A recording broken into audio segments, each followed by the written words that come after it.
என்ன பண்ணல, தெரியல. பாருங்க, இயேசு ஒரு காரியத்தை சொல்லுகிறார், தன்னுடைய சீஷர்களை நோக்கி ஒரு காரியத்தை கற்றுக் கொடுக்கிறார். கற்றுக் கொடுக்கும்போது ஒரு பயங்கரமான ஒரு தீர்க்க தரிசன வெளிப்பாட்டை சொல்லுகிறார், ரகசியத்தை சொல்லுகிறார், தேவத்துவத்தின் ரகசியத்தை பேசுகிறார். என்ன பேசுகிறார் அப்படின்னா, நான் போகிறது நல்லது, நான் போயிடுவேன், கொஞ்ச காலம் நான் உங்களோடு இருக்க மாட்டேன், நான் போகணும், நான் சிலுவையில் என் ஜீவனை கொடுக்கணும்னு இயேசு பேசும்போது, இயேசுடைய சீடன், இயேசு அதிகமாக நேசித்த ஒரு சீஷன் பேதுரு தனியாக கூட்டு போயிட்டு இயேசுவை என்ன பண்ணாராம், அவரை அப்படியே அதட்டி அப்படியே கோபமாக கடிந்து, என்ன இது, உங்களை நம்பி நாங்கள் ஊழியத்துக்காக வந்தோம், நீங்கள் என்னென்னா என்ன பண்ணிட்டீங்க, நான் போகிறது நல்லது, நான் போயிடுறேன் அப்படின்னு சொல்கிறீங்க அப்படின்னு சொல்லி நல்ல ஆலோசனை தான் கொடுத்தார். அப்போ இயேசு சொன்னார், அப்பாலே போ சாத்தானேன்றார். யார்? இந்த கல்லின் மேல் என் சபையை கட்டுவேன், பாதாளத்தின் வாசல்கள் அதை மேற்கொள்ளாதுன்னு எந்த மனுஷனை பார்த்து தேவன் பயங்கரமான ஒரு வெளிப்பாட்டை, ஒரு வார்த்தையை பேசினாரோ, அதே மனுஷனை பார்த்து இயேசு சொன்ன ஒரு வார்த்தை என்ன தெரியுமா, அப்பாலே போ. அப்ப இயேசுவுக்கு இங்க என்ன தெரிஞ்சுது அப்படின்னா, பேசுகிறது யாரும் இல்லை, பேதுரு கிடையாது. பேதுருனுடைய வாயின் வார்த்தைகள் வெளிப்பட்டாலும் பேசுகிறது பேதுரு கிடையாது. அப்ப என்ன சொல்லியிருக்கணும், அப்பாலே போ, பேதுரு தானே சொல்லியிருக்கணும். போடா பேதுரு என்னடா சொல்ற அப்படின்னு கேட்காம அப்பாலே போ. இன்னொரு இடத்துல இயேசு தன்னுடைய சீஷர்களை பார்த்து, நீங்கள் என்னை யார் என்று நினைக்கிறீர்கள் அப்படின்னு கேட்கிறார்.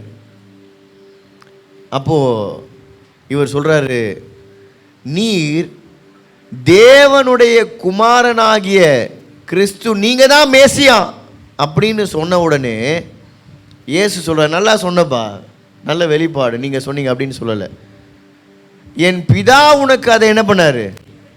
அப்போ ஒரு மனுஷன் பேசுகிற வார்த்தை, ஒரு மனுஷனுடைய கிரியை எல்லாமே ஒரு மனுஷனினாலே உருவாக்கப்பட்டது கிடையாது. ஒருவேளை மனுஷன் கிரியை செய்யலாம், மனுஷன் பேசலாம், ஆனால் இது எங்கே வெளிப்படுத்தப்பட்டது, எங்கிருந்து ஆரம்பிக்குதுன்னு பார்க்கணும். ஆமென். என்ன நடந்தாலும் இதனுடைய நாஷா எங்க ஆரம்பிக்குதுன்னு என்ன பண்ணும், அந்த அவுட்ல மியூசிக் கட் பண்றேன், எங்க ஆரம்பிக்குதுன்னு பார்க்குற ஞானம் யாருக்கு மட்டும்தான் கிடைக்கும் அப்படின்னா, தேவ ஆவியை உடைய ஜனங்களுக்கு மட்டும்தான் கிடைக்கும். தங்களுடைய வாழ்க்கை எப்படிப்பட்ட வாழ்க்கை என்பதை அறிந்தவர்கள் மாத்திரமே இதை செய்ய முடியும். ஒரு சாம்பார் வச்சா கூட முதல்ல கடுகை போடணும், அடுத்து கருவேப்பிள்ளையை போடணும், அடுத்து வெங்காயத்தை போடணும். இல்லைங்க, நான் வெங்காயத்தை முதல்ல போடுறேன்னு போட்டு நீங்கள் கடுகை போட்டிங்கன்னு என்ன ஆகாது, சரியாக அது பொரிஞ்சு வெடியாது. எனக்கு கூட கொஞ்சம் தெரியும், தெரிஞ்சாதான் என்ன பண்ண முடியும், நல்ல சாம்பாரை டேஸ்ட்டாக சாப்பிட தெரிஞ்சவங்களுக்குலாம் சமைக்க என்ன பண்ணாது, தெரியாது. அதே போல தான் தேவ ஆவியை உடையாத, அதாவது தேவ ஆவியை பெற்றிராத மனுஷனுக்கும் தேவ ஆவியை உடைய மனுஷனுக்கும் என்ன வித்தியாசம் இருக்கும்னா, ஒரு காரியம் நடக்கும்போது இதனுடைய அடிப்படை ஆதாரம் இன்னது என்பதை பகுத்தறியக்கூடிய தயவு, கிருபை, ஞானம் தேவனை நம்புகிற பிள்ளைகளுக்கு இருக்கும். அப்போ இயேசு சொன்னார், அப்பாலே போ சாத்தானேன்னு சொல்லுகிறார். இங்கே அதே மனுஷன் சொன்ன இந்த பயங்கரமான வெளிப்பாட்டை பார்த்து இயேசு சொல்லுவார், இதை நீ சொல்லலை, பிதாவாகி என் தகப்பன் அதை உனக்கு வெளிப்படுத்தி கொடுத்தார். ஓகே, இதே போல இந்த உலகத்திலே நடக்கிற ஒரு காரியத்தை குறித்து வேதம் எபேசியருக்கு அப்போஸ்தலனாகிய பவுல் எழுதும்போது எபேசு சபைக்கு சொல்லுகிறாரு, ஏனெனில் மாம்சத்தோடும் இரத்தத்தோடும் அல்ல, துரைத்தனங்களோடும் அதிகாரங்களோடும் இப்பிரபஞ்சத்தின் அந்தகார லோகாதிபதிகளோடும். எல்லாம் எடுத்துட்டீங்களா? எபேசியர் 6:6 அதிகாரம் 12ஆம் வசனம். எபேசியர் 6:12 எடுத்துட்டீங்களா? சேர்ந்து வாசிக்கலாமா? எல்லாம் என் மூஞ்சையே பார்க்காதீங்க, நானே வாசிப்பார் அவரே, நம்ம அதை பார்த்துட்டே போயிடலான்னு வாசிங்க. வாயை திறந்து சத்தமா 1 2 3 ஸ்டார்ட். ஏனெனில் மாம்சத்தோடும் இரத்தத்தோடும் அல்ல, துரைத்தனங்களோடும் அதிகாரங்களோடும் இப்பிரபஞ்சத்தின் அந்தகார லோகாதிபதிகளோடும் வான மண்டலங்களில் உள்ள பொல்லாத ஆவிகளின் சேனைகளோடும் நமக்கு போராட்டம் உண்டு. இந்த போராட்டத்தை நம்ம ஜெயிக்கணும் அப்படின்னா நம்முடைய மாம்சத்தினால் ஜெயிக்கவே முடியாது, சத்தியமாக முடியாது. தலைகீழ நின்று நீங்கள் தியானம் பண்ணி 40 நாள் லெந்து நாட்களில் நீங்கள் உபவாசம் இருந்து கறி சாப்பிடாமல் இயேசுக்காக துக்கப்பட்டாலும் என்ன பண்ண முடியாது? ஒன்றும் பண்ண முடியாது, ஒன்றுமே பண்ண முடியாது. பாவம் இந்த காலத்தில் 40 நாள் உபவாசம் இருக்காங்க. 40 நாளாக 41 நாள் ஏதோ அவனுக்கு ஏற்றது போல். கேட்டால் இயேசுவை சிலுவையில் அடித்தாங்களே, அதுக்காக நாங்கள் என்ன பண்ணுறோம்? கறி சாப்பிடாமல் இருக்கோம்.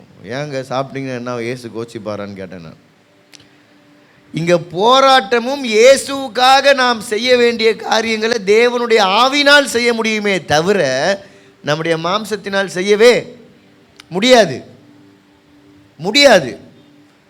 அநேகரை நான் பார்த்துருக்குறேன், நீங்களும் பார்த்துருப்பீங்க கண்டிப்பாக. எத்தனையோ பேர் எத்தனையோ தீர்மானங்களை எடுத்து அதில் 10 நாளுக்கு மேலே நிற்க முடியாமல்,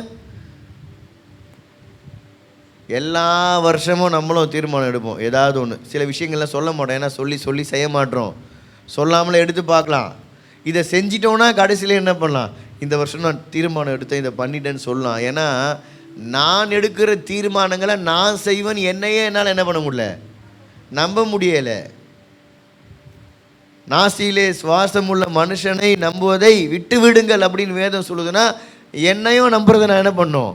விட்டுறணும். அப்போ இப்பேற்பட்ட காரியங்களை நான் ஜெயிக்கணும் அப்படின்னா என் மாம்சத்தினால ஜெயிக்க முடியாது, தேவ ஆவியினால தான் முடியும். எப்படி ஜெயிக்க முடியுன்றதை தான் பவுல் இங்கே அடுத்த வசனங்கள் அழகாக எழுதுகிறார். நீங்கள் 13ஆம் வசனத்தில் வாசிக்கும்போது, ஆகையால் தீங்கு நாளிலே அவைகளை நீங்கள் எதிர்க்கவும் சகலத்தையும் செய்து முடித்தவர்களாய் நிற்கவும் திராணி உள்ளவர்களாகும்படிக்கு தேவனுடைய சர்வாயுத வர்க்கத்தை எடுத்து கொள்ளுங்கள். இந்த காரியங்களை எழுதும்போது நம்ம அடிக்கடி வாசிச்சிருக்கோம், இதை பற்றி நான் பேசியிருக்கிறேன், உங்களுக்கு ஞாபகம் இருக்கும்னு நினைக்கிறேன். ஞாபகம் இருக்கா? எங்கே இருக்கும்? அதுக்கு அடுத்து நிறைய விஷயத்தை கேட்டோம், அதனால் ரொம்ப ஞாபகம் இல்லை, அங்கங்கே கொஞ்சம் இருக்கும்னு சொல்லுவீங்க.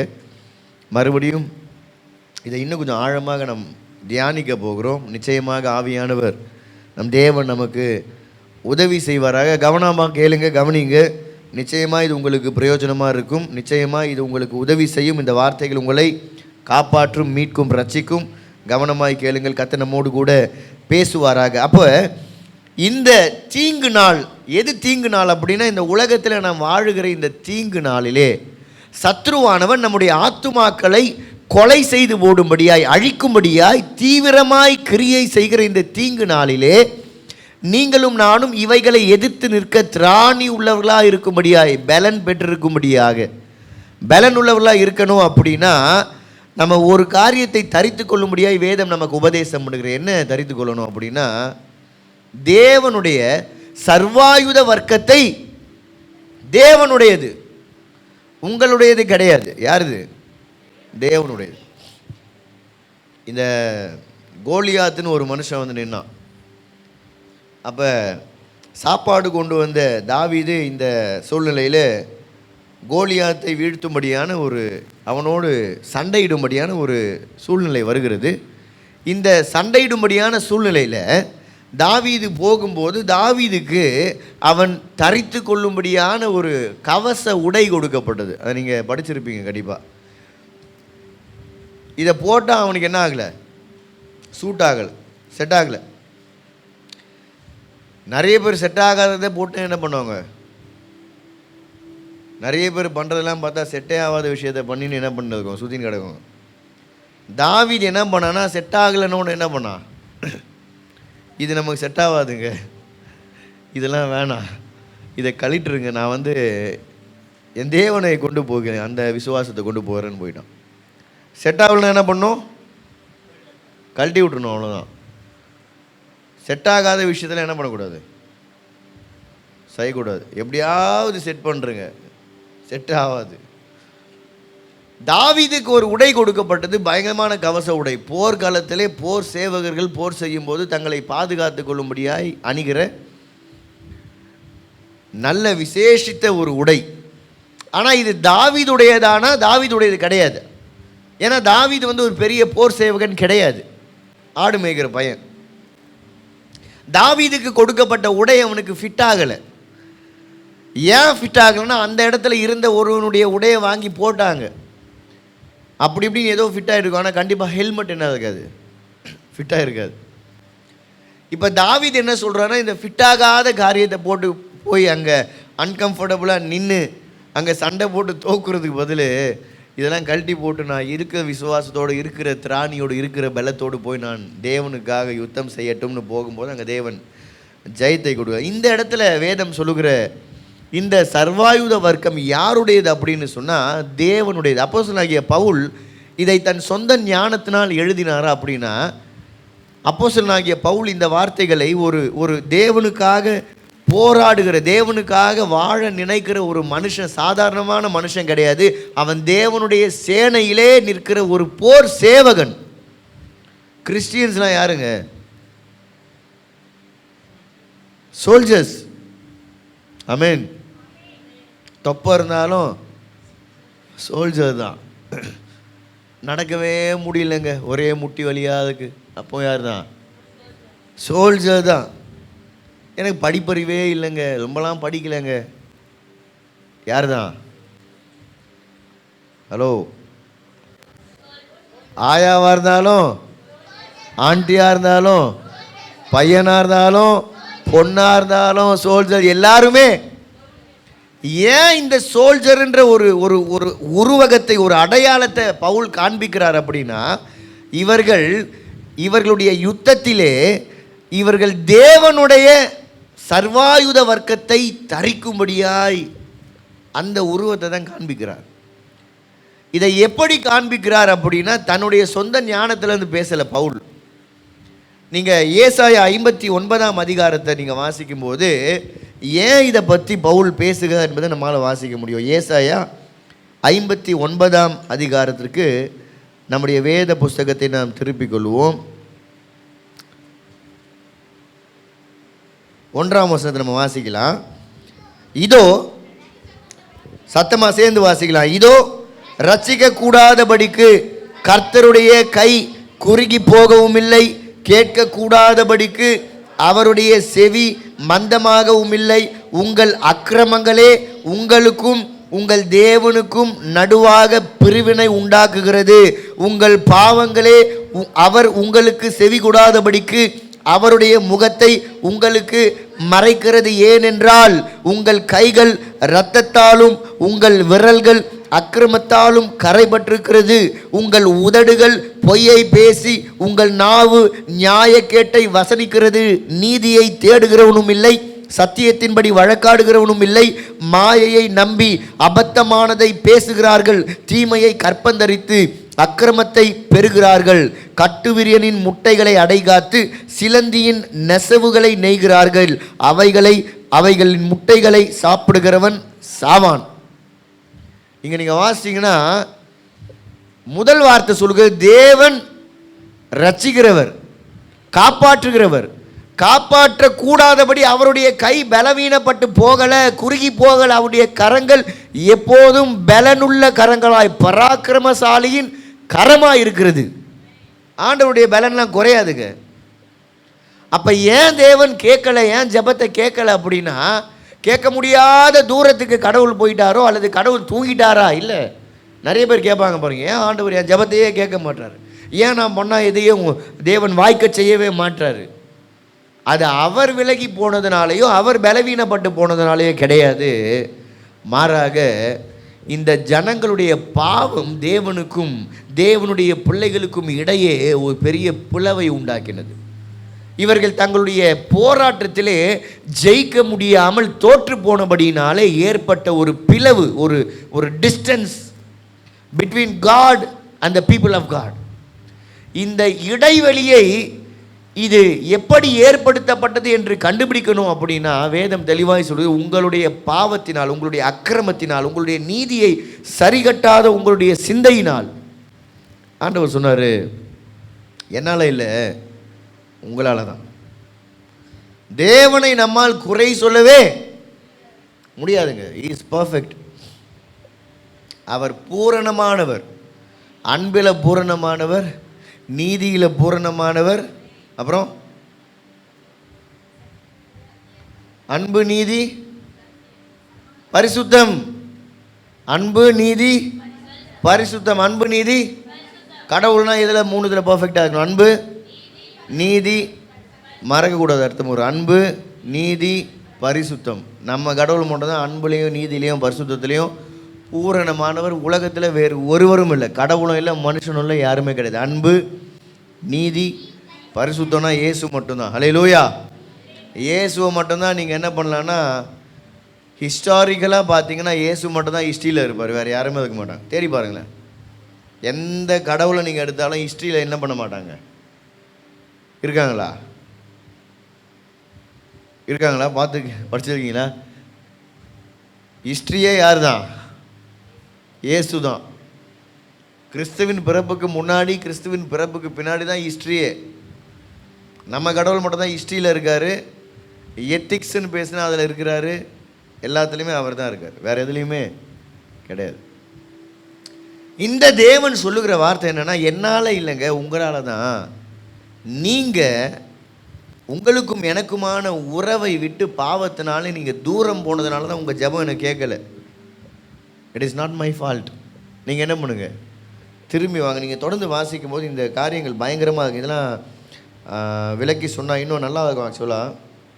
சரி, வேகமாக நான் சொல்லக்கூடிய வார்த்தைகளையும் உங்களுக்கு வேகமாக நான் சொல்ல முயற்சி பண்ணுறேன். ஓகே, 2வது வசனம். உங்கள் அக்கிரமங்களே உங்களுக்கும் உங்கள் தேவனுக்கும் நடுவாக பிரிவினையை உண்டாக்குறது. யாருடைய அக்கிரமம்? ஆண்டவருக்கும் மனுஷனுக்கும் பிரிவினை உண்டாகுது. எதனால் உண்டாகுது? தேவனுடைய அன்பு குறைஞ்சதுனால பிரிவினை உண்டாச்சு. ஆதியில் இந்த அன்பை தேவன் விட்டார் அப்படின்னு இங்கே வசனம் இருக்கா? எங்கேயுமே கிடையாது. நம்முடைய அக்கிரமங்கள் தேவனுக்கும் நமக்குமான பிரிவினை என்ன பண்ணுது? இது உடனே அப்படியே பிரிவினை ஆகுது. நேற்று ரொம்ப க்ளோஸாக அந்த ஆண்டவரோடு இன்றைக்கி வந்து அப்படியே பிரிவினை இல்லைங்க. இது கொஞ்சம் கொஞ்சமாக நடக்கும், கொஞ்சம் கொஞ்சமாக நடக்கும். நடக்குதுன்னே தெரியாது, நடக்குதுன்னே கண்டுபிடிக்க முடியாது. ஆனால் நடந்து முடிஞ்சிடும். நம்ம அதை பார்த்து பார்த்து கொஞ்சம் கொஞ்சமாக நடக்கிறதுனால நம்மளுக்கு அந்த மாற்றங்கள் வந்து நமக்கு தெரியாது. இந்த பிரிவினை எதனால் உண்டாகுது அப்படின்னா, நம்முடைய அக்கிரமங்களினாலே, நம்முடைய உங்கள் பாவங்களே அவர் உங்களுக்கு செவி கொடுக்காதபடிக்கு அவருடைய முகத்தை உங்களுக்கு மறைத்தது. அவருடைய முகத்தை எது மறைக்குது? பாவங்களும் அக்கிரமங்களும். அப்போ அது எவ்வளோ பயங்கரமானது பாருங்களேன். பாவமும் அக்கிரமும் வந்து ஜோக் கிடையாது. தேவன் மனுஷனுக்கு தன்னுடைய முகத்தை வெளிப்படுத்த முடியாத அளவு தடுக்கக்கூடிய வல்லமை எதுக்கு உண்டு? பாவத்துக்கு உண்டு. இஸ்ரவேல் ஜனங்களை தேவன் வாக்குத்தத்தம் பண்ணி பயங்கரமான பாதையில் கொண்டு வருகிறார். பெரிய பெரிய அற்புதங்களை பண்ணுகிறார். இன்னும் சொல்ல போனால் பகலிலே மேகஸ்தம்பமாய், இரவிலே அக்னி ஸ்தம்பமாய் தன்னுடைய வல்லமைகளை பூரணமாய் காண்பிக்கிறார். நீங்களும் நானும் பார்க்கவே இல்லைங்க. மண்ணா என்னைக்கா சாப்பிட்ருக்குமா? என்னைக்காச்சும் அக்னியாய் தேவன் நடத்துகிறத பார்த்துருக்குறோமா? ஒன்றுமே கிடையாது. இத்தனை மகிமையான காரியங்களை பார்த்தும் இவர்கள் தேவனுக்கு விரோதமாய் பாவம் செய்தார்கள். இது தேவனுடைய முகத்தை மறைத்தது. அது மாத்திரமல்ல, எப்படிப்பட்ட பாவங்களை இவங்க பண்ணாங்கன்னா, உங்கள் கைகளை இரத்தத்தாலும் உங்கள் விரல்களின் அக்கிரமத்தாலும் கரைபட்டிருக்குது. உங்கள் உதடுகள் பொய்யை பேசி, பொய் பேசுகிறாங்க. என்ன பேசுகிறாங்க? பொய் சொல்கிறாங்க. பொய் சொல்கிறதுலாம் ஒரு குற்றமா? ஆஃப்டர் ஆல் பொய் தானேங்க சொன்னேன், அப்படி தானே நம்ம சொல்லுவோம். இன்றைக்கி பாருங்க, பொய் சொல்கிறதுலாம் நார்மல் ஆகிடுச்சிங்க. பொய் சொல்கிறத போய் பாவம். இப்போ நீங்கள் போயிட்டு கோர்ட்டில் போயிட்டு பக்கத்து வீட்டுக்காரங்க என்கிட்ட பொய் சொல்லிட்டாங்க, நீங்கள் கேஸ் போட்டிங்கன்னு வச்சுக்கோங்களேன். கோர்ட்டில் என்ன சொல்லுவாங்க? அவனை ஜெயிலில் போட்டு நான் சொல்லுவாங்க, பொய் சொல்கிறதுக்கெல்லாம் போய் கோர்ட்டுக்கு வந்தீங்களாடா. ஆனால் வேதம் சொல்லுகிற வார்த்தை எடுத்தோமா, பொய் சொல்கிறீங்கங்க நீங்கள். தேவனுடைய ஆவியை உடைய ஒரு மனுஷன் பொய் சொல்லலாமா? பொய் என்ன பண்ணாதீங்க, பொய் சொல்கிறீங்க, பொய் சொல்லாதீங்க. இதை எந்த இடத்துல சொல்கிறாரு அப்படின்னா, ஒருவன் ரத்தம் சிந்தி அவனுடைய விரல்கள் ரத்தத்தினால் இருக்கிறதையும் பொய் சொல்கிறதையும் தேவன் ஒன்றாவே பேசுகிறார். பொய்யை பேசி உங்கள் நாவு நியாய கேட்டை வசனிக்கிறது. நியாயமில்லாத காரியத்தை உங்களுடைய நாவு என்ன பண்ணுது? நியாயமே இல்லாத காரியத்தை உட்கார்ந்து ஊர் கதை பேசுவாங்க பார்த்தீங்களா? தெரியுங்களா உங்களுக்கு? அதெல்லாம் நியாயமே இல்லாத கதை, ஏதாவது எவனாவது கதையை எடுத்து அதை உட்காந்து பேசிட்டு அந்த கதையை வச்சு நியாயம் சொல்லின்னு ஒன்றுமே தெரியாது, ஆவும் தெரியாது, அக்கம் தெரியாது, நடுவில் என்னென்னமோ போட்டு தேவையில்லாத வார்த்தைகளை பேசி, இதை தான் வேதம் சொல்லுது. இதெல்லாம் பண்ணி இவர்கள் தேவனுக்கு விரோதமாய் பாவம் செய்து நீதியை தேடவே இல்லை, நீதியை தேடலை தங்கள் வாழ்க்கையில். அது மாத்திரமல்ல, சத்தியத்தின்படி வழக்காடுறவனே இல்லை. சத்தியத்தின்படி வழக்காடும்படியாய் நியமிக்கப்பட்டவர்கள் கூட சத்தியத்தின்படி என்ன பண்ணலையா? வழக்காடவே இல்லைங்க. அவள் அநியாயமாய் வழக்காடுகிறார்கள், லஞ்சம் வாங்கின்னு தவறான நீதியை பேசுகிறார்கள். இப்படிப்பட்ட காரியங்களை வேதம் சொல்லுங்க. நீங்கள் தொடர்ந்து வாசிங்கன்னா அது அப்படியே போகும். குற்றமில்லாத 7ஆம் வசனத்தில், அவர்கள் கால்கள் பொல்லாப்பு செய்ய ஓடி குற்றமில்லாத இரத்தத்தை சிந்த தீவிரிக்கிறது. அவர்கள் நினைவுகள் அக்கிரம நினைவுகள், பாழ்கடிப்பும் அழிவும் அவர்கள் வழிகளில் இருக்கிறது. சமாதான வழியை அறியார்கள். அவர்கள் நடைகளில் நியாயமில்லை, தங்கள் பாதைகளை தாங்களே கோணலாக்கி கொண்டார்கள். அவைகளில் நடக்கிற ஒருவனும் சமாதானத்தை. நீங்கள் தொடர்ந்து வாசிக்கும் போது இங்கே தேவனை பற்றி ஒரு வார்த்தை சொல்லப்பட்டிருக்குது. 17ஆம் வசனத்தில், அவர் நீதியை மார்க்கவசமாய் அணிந்து இரட்சிப்பெனும் சீராவை தனது சிரசில் தரித்து நீதி சரி கட்டுதலின் வஸ்திரங்களை உடுப்பாக உடுத்து வைராக்கியத்தை சால்வையாக. யார் அவர் தெரியுமா? யார் அவர்? தேவன் அணிந்திருக்கிற சர்வாயுத வர்க்கத்தை பற்றி வேதம் பேசுகிறது. தேவன் எதை அணிந்திருக்கிறாரோ அந்த சர்வாயுத வர்க்கத்தை பற்றி வேதம் பேசுகிறது. எங்கே பேசுகிறது? இது ஏசாயா எழுதுகிறார். ஏசாயா தீர்க்கதரிசன புஸ்தகத்தை பற்றி வேதம் என்ன சொல்லுது அப்படின்னா, இங்கே ஏசாயாவை பற்றி பெரிய வார்த்தைகள்லாம் கொடுக்கப்படல, அவருடைய ஹிஸ்ட்ரி பற்றிலாம் பேசலை. ஏசாயாவுடைய வார்த்தையை காட்டிலும் தேவன் பேசுகிற வார்த்தையே இந்த தீர்க்கதரிசன புஸ்தகம் அதிகமாக காண்பிக்கிறது. இந்த இடத்துல பேசுகிற நான் வாசித்த எல்லா காரியத்தையும் யார் பேசுனான்னா தேவனே பேசுகிறார். இந்த ஜனங்களை குறித்து தேவன் பேசுகிறார், நேரடியாய் பேசுகிறார். அதில் சொல்லப்பட்ட ஒரு வார்த்தை தான் தன்னுடைய சர்வாயுத வர்க்கத்தை பற்றி அவர் பேசுகிறார். தான் அணிந்திருக்கிற இந்த சர்வாயுத வர்க்கத்தை பற்றி பேசுகிறார். பவுலுக்கு நிச்சயமாக இதெல்லாம் என்ன பண்ணும்? நல்லா தெரியும். பவுல் தோரா இந்த முதல் 5 ஆகமங்களை கரைச்சி குடித்தவர். தீர்க்க தரிசன புஸ்தகங்கள்லாம் கரைச்சி குடித்து வாசித்து கற்று தேர்ந்தவர். அதனால தான் பவுல் சொல்லுகிறார், இங்கே ஒரு மனுஷன் வாழ்ந்தான், இங்கே ஒரு கூட்ட ஜனங்கள் வாழ்ந்தார்கள். இவர்கள் தேவனை முகமுகமாய் தரிசிக்கக்கூடிய ஒரு மனுஷனால் வழிநடத்தப்பட்டு, மோசையினால் வழிநடத்தப்பட்டு இவ்வளோ பெரிய அனுபவங்களை அற்புதங்களெல்லாம் கண்ணார கண்டும் இவர்கள் பாவத்தில் விழுந்து போனாங்க. எல்லாத்தையும் பார்த்துட்டே பாவத்தில் விழுந்தாங்க. தேவனை இப்படி விலகி போனாங்க. ஏன் விலகி போனாங்கன்னா, இவர்களுக்கு வேண்டிய பாதுகாப்பை கொடுக்கக்கூடிய சர்வாயுத வர்க்கம் இல்லை. இதை அறிந்தபடினால தான் இன்னைக்கு பவுல் சொல்லுகிறாரு, நீங்கள் தேவனுடைய சர்வாயுத வர்க்கத்தை என்ன பண்ணுங்க? தரித்து கொள்ளுங்க. அப்போ தான் பொய் பேச மாட்டீங்க, அப்போ தான் அநியாயமாக ரத்தம் சிந்த மாட்டீங்க, அப்போ தான் நியாயமில்லாத காரியத்தை செய்ய மாட்டீங்க, அப்பொழுதுதான் நீங்கள் அக்கிரமத்தை விட்டு விலகுவீர்கள். தனியாக நான் பண்ணிவிடுவேன் அப்படின்னு நீங்கள் பண்ணிங்கன்னா ஒன்றுமே பண்ண முடியாது, ஒன்றும் பண்ண முடியாது. எந்த மனுஷன் தேவனை சார்ந்து தேவனுடைய உதவியை பெற்று அந்த பலத்தோடு வாழும்படியாக முயற்சி பண்ணுறானோ அந்த மனுஷன் மட்டும்தான் ஜெயிக்க முடியும், இல்லைன்னா ஜெயிக்கவே முடியாது. இப்போ நம்ம போகலாம் எபேசியர் 6ஆம் அதிகாரம்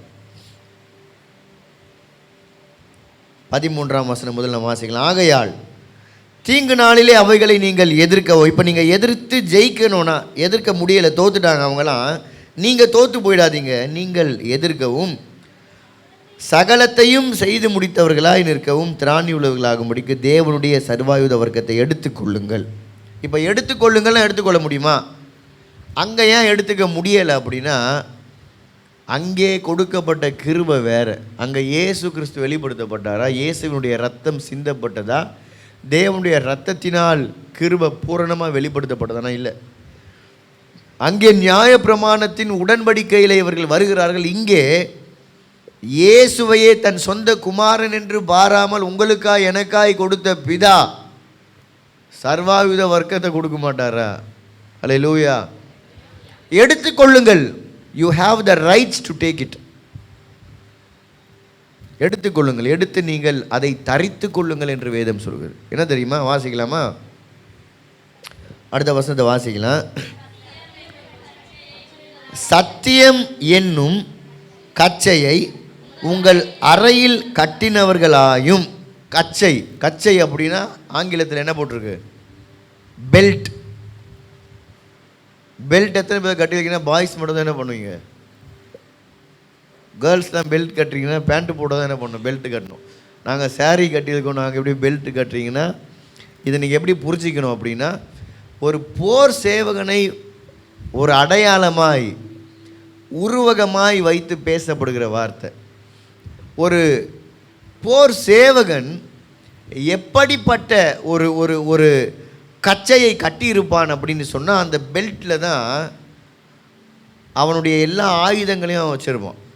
நீங்கள் பார்த்துருப்பீங்களே இந்த டிவிலலாம், நீங்கள் எப்படியும் இமேஜ்லாம் பார்த்துருப்பீங்க. அது தோலினால் செய்யப்பட்ட ஒரு நல்ல கடினமான ஒரு கச்சை, த ஸ்ட்ராங் பெல்ட். இது எப்படிப்பட்ட பெல்ட் அப்படின்னா, சத்தியம், ஆங்கிலத்தில் ட்ரூத், உண்மை. உண்மை என்கிற கச்சையை ஒரு மனுஷன் என்ன பண்ணுமா? கட்டியிருக்கும். என்ன உண்மை? சத்தியம்னா என்ன? சத்தியம் எது சத்தியம் அப்படின்னா, இந்த உலகத்திலே ஒரு மனுஷனை தோற்கடிக்கும்படியாக பிசாசானவன் ஒரு ஆயுதத்தை கொண்டு வரும்போது, ஒரு போர் நடக்கும்போது, ஒரு போர் சேவகன் பொதுவாய் நடக்கிற ஒரு போர்க்களத்தில் ஜெயிக்கணும் அப்படின்னா எதெல்லாம் அவசியமோ, அவனுடைய அணிகலன்களில் எதெல்லாம் அவசியமோ, அவன் உடுத்த வேண்டிய உடையில் எதெல்லாம் அவசியமோ, அந்த எல்லா உடைகளும் ஒரு நோக்கத்திற்காகவே என்ன பண்ணப்படுறது? கொடுக்கப்படுது. இந்த காலத்தில் எடுத்துக்கலாமே, இப்போ வார் ஃபீல்டில் போயிட்டு சண்டை போடுறவங்க என்ன எடுத்துகிட்டு போக மாட்டாங்கன்னா, வீடியோ கேம்ஸ் என்ன பண்ண மாட்டாங்க. எனக்கு ரொம்ப இன்ட்ரெஸ்ட்டுங்க வீடியோ கேம் விளையாடுறது. அது என்ன PS4 அதை மாதிரிலாம் வாங்கி நாங்கள் கொண்டு போயிட்டு என்னுடைய டேங்க்கில் செட் பண்ணி நான் என்ன பண்ண மாட்டேன். எனக்கு ரொம்ப ஆசை, கஷ்டப்பட்டு காசு சேர்த்து வச்சு வாங்கினேன். அதனால் நான் ஒரு டேங்க் எடுத்துகிட்டு போய் அதில் PS4 செட் பண்ணுறேன்னு பண்ண மாட்டாங்க. வீட்டில் விளையாடி அங்கேயே வச்சுட்டு சண்டைக்கு போகும்போது எதெல்லாம் வேணுமோ, எப்படிப்பட்ட கேஜெட்ஸ் வேணுமோ, அந்த காலத்தில் என்னெல்லாம் வேணுமோ, சும்மா ஒரு 1/2 கிலோ வெயிட்டை தூக்கிட்டு போக மாட்டாங்க. எதெல்லாம் கண்டிப்பாக வேணுமோ அதை எடுத்துகிட்டு போவாங்க. அதில் முக்கியமானது வேதம் சொல்கிறது சத்தியம் என்னும் கச்சை. சத்தியம் என்னும் கச்சை. சத்தியம் என்னும் கச்சை எதுக்கு நமக்கு வேணும் அப்படின்னா, பாருங்கள், அநேக வேளைகளில் இந்த பொய்யான காரியங்கள் நம்முடைய ஆவிக்குரிய வாழ்க்கையை தாக்க வரும்போது, நியாயமில்லாத காரியங்கள் நம்மை தாக்க வரும்போது, மாயையான காரியங்கள் நம்மை தாக்க வரும்போது, எது உண்மை என்பதை ஒரு மனுஷன் புரிந்து கொள்ளும்படியாக அறிந்திருக்கணும். அப்படின்னா அவன் சத்தியத்தை எப்போதும் கச்சையா, இந்த அணிகலன்கள் சண்டை போடும்போது தான் போடணும். எப்போவுமே என்ன பண்ண வேணாம்? போட வேண்டாம். சண்டை போடும்போது மட்டும்தான் போடணும். அப்போனா எப்போ போடணும்? எப்போவுமே போடணும். போர் சேவகர்கள் எப்போவுமே அணிகலனை போட்டுனே நான் தூங்க போகிறேங்க, அதுக்காக பெல்ட்டு கத்தியெல்லாம் மாட்டிட்டு என்ன பண்ண மாட்டாங்க. புரியுதா உங்களுக்கு? தூங்க போகும்போது கழட்டி வச்சுருவாங்க, அவ்வளோதான்.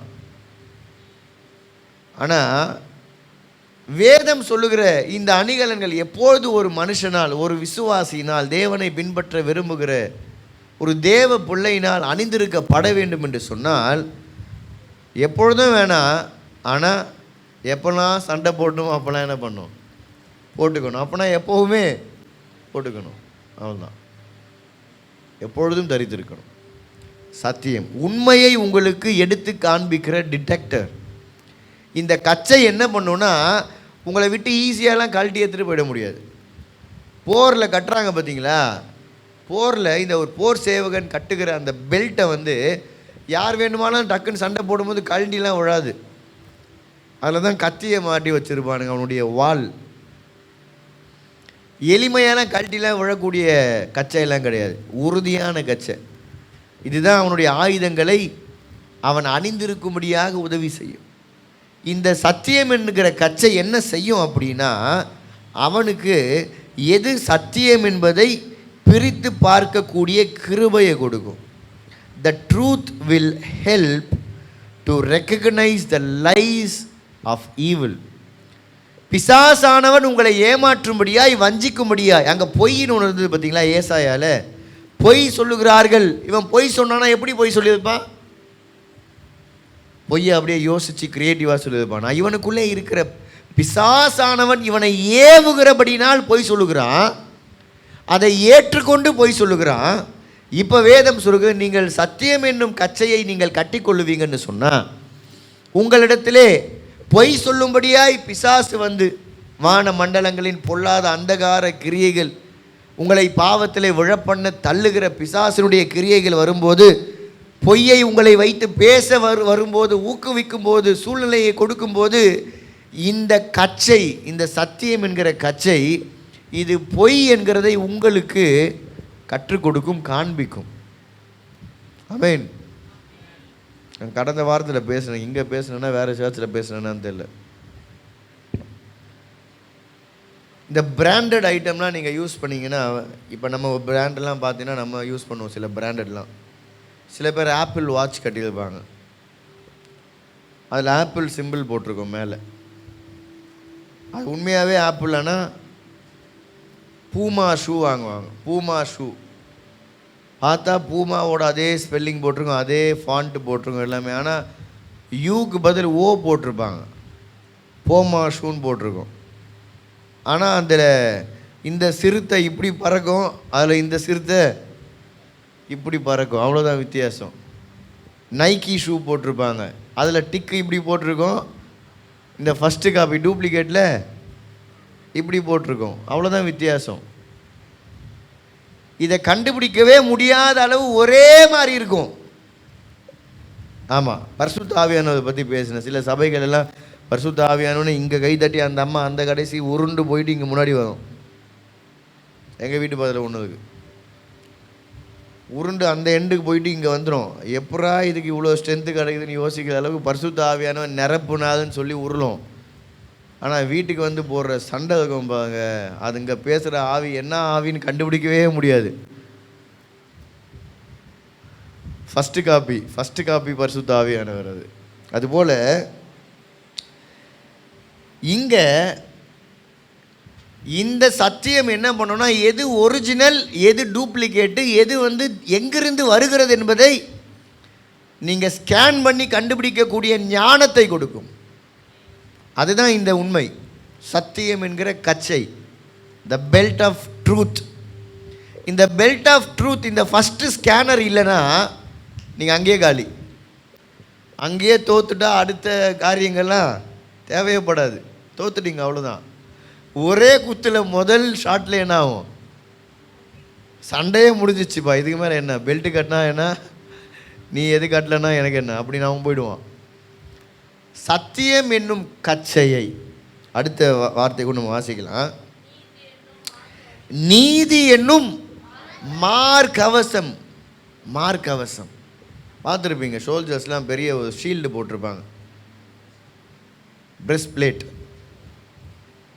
அந்த பிளேட்டெல்லாம் நீங்கள் குத்தி என்ன பண்ண முடியாது, துளைக்க முடியாது, ரொம்ப கடினமாக இருக்கும். நீதி, ஆங்கிலத்தில் ரைச்சஸ்னஸ். இந்த நீதியை தேவனுடைய பிள்ளை எப்போதும் மார்க்கவசமாய் அணிந்திருக்கணும், நீதியாக இருக்கணும். ஒரு மனுஷன் தேவனுடைய மனுஷனாக இருப்பான்னு சொன்னால், தேவனுடைய மனுஷன்னா தேவனுடைய ஊழியக்காரன் கிடையாது. தேவனுடைய மனுஷன்னு சொன்னால் தேவனை பின்பற்றுகிற எந்த மனுஷனும் தேவனுடைய மனுஷன். ஆமென். முடிச்சுட்டு இருக்கீங்களா? நீங்கள் தான் அதெல்லாம்.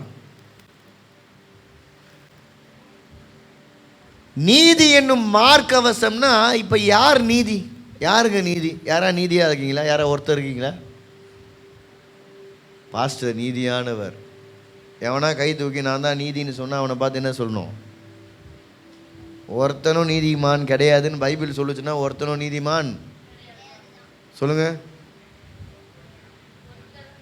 பாஸ்டர் 60 வயசு ஆயிடுச்சு, அவர் பயங்கர நீதிமான் உத்தமன். பைபிள் என்ன சொல்லாது? ஆமாம், அவர் நீதிமான்ல என்ன பண்ணாது? அவர் நீதிமான் ஆக்கப்பட்டிருக்கிறார் தேவ கிருபையினாலே, அவர் சிந்தின இரத்தத்தினாலே நீதி. இப்போ இந்த நீதி எங்கிறது வருது? நீங்கள் அணிந்து கொள்ள வேண்டிய ரைச்சஸ்னஸ். நீதி என்னுடைய நீதி கிடையாது. நான் நீதியாய் வாழுகிறேன், தேவனுக்காக நீதியாய் வாழுகிறேன். மருந்து கூட போட மாட்டேன். எங்கள் டிபிஎம்லலாம் நீங்கள் போய் பார்த்தீங்கன்னா மருந்து சாப்பிட மாட்டாங்க. கல்யாணத்துக்கு காலர் கூட தெரியாது, ஃபுல்லாக கழுத்து வரைக்கும் வெள்ளை, கை வரைக்கும் வெள்ளை தான் போடுவாங்க. நீங்கள் பார்த்தீங்கன்னா போய் பாருங்கள், எங்கேயா வாய்ப்பு கிடைச்சா. மூஞ்சி கழுவிட்டு அப்படியே வெள்ளையாக டைட்டாக கழுத்து வரைக்கும் ஜாக்கெட் தச்சு போட்டு கை வரைக்கும் தான் போட்டு வருவாங்க. எனக்கு தெரியும் ஒரு பாப்பா எங்களுக்கா. சண்டே ஃபுல்லாக எப்படி இருக்கும்? இவ்வளோ தூரத்துக்கு இவ்வளோ கிட்ட வெள்ளை, ஃபுல்லாக பியோர் ஒயிட். இங்கே இருக்க ஒயிட்லாம் கிடையாது, பியோர் ஒயிட். போய் பாருங்கள். ஆனால் திங்கள் முதல் சனி வரை ஃபுல் கலர்ஸ், கலராக புடவை அப்படியே தொங்கும். அங்கே ஃபுல்லாக லிப்ஸ்டிக்கு, ஃபுல்லாக மேக்கப்பு. ஞாயிற்றுக்கிழமை நல்லா மூஞ்ச கழுவி ஃபுல்லாக நீதி. அந்த நீதி கிடையாது இது. நான் நீதிமான் கிடையாது ஆண்டவரே, நீங்கள் தான் நீதிமான். நீங்கள் தான் என்னை நீதிமான் ஆக்கி இருக்கிறீங்க. உம்முடைய நீதியினால் நான் நீதிமான் ஆக்கப்பட்டிருக்கிறேன்னு சொல்லி அவருடைய நீதியை சார்ந்து என்னை தாழ்த்தி அவருடைய நீதியை பெற்றுக்கொண்டு அந்த நீதியை நான் எப்போதும் தரித்திருக்க வேண்டும் என்கிற விருப்பத்தோடு தேவன் நமக்காய் பெற்று கொடுத்த நீதியை தரிக்க விரும்புகிற தேவனுடைய போர் சேவகனாய் நிற்கிற மனுஷனுக்காக சொல்லப்பட்ட வார்த்தை. நீதி என்னும் மார்க்கவசத்தை நீங்கள் என்ன பண்ணுங்க? தரித்து கொள்ளுங்கள். இந்த நீதி என்கிற மார்க்கவசம் உங்களால் நீங்கள் செய்து முடிக்கக்கூடிய, நீங்கள் உருவாக்கக்கூடியது கிடையாதுன்னு ஒத்துக்கணும். முதல்ல நான் நீதிமான் இல்லைன்னு ஒத்துக்கணுங்க. முதல்ல நான் அடிக்கடி சொல்லுவேன், கிறிஸ்தவத்துக்கு போனால் நீ பாவின்னு சொல்கிறீங்களே, நான் எங்கே பாவம் பண்ணேன்? நான்லாம் பாவமே பண்ணலையே. அப்படி சொன்னாலும் பைபிளில் ஒரு வார்த்தை இருக்கு, நீ போய் சொல்கிறடா அப்படின்னு. பாவமே பண்ணலன்னு சொன்னால் என்ன பண்ணணும்? அந்த லை டிடெக்டர் ஒன்று இருக்கும் பார்த்தீங்களா, அதில் கை வச்சு சொல்லுப்பா அப்படின்னு சொல்லணும். பாவமே பண்ணலன்னு சொல்ல மாட்டிப்பான். பாவம் பண்ணாதான் ஒருத்தனும் கிடையாது. யார் இருக்கா பாவம் பண்ணாமல்? தேவனை தவிர நீதிமான் ஒருவனும் இல்லை.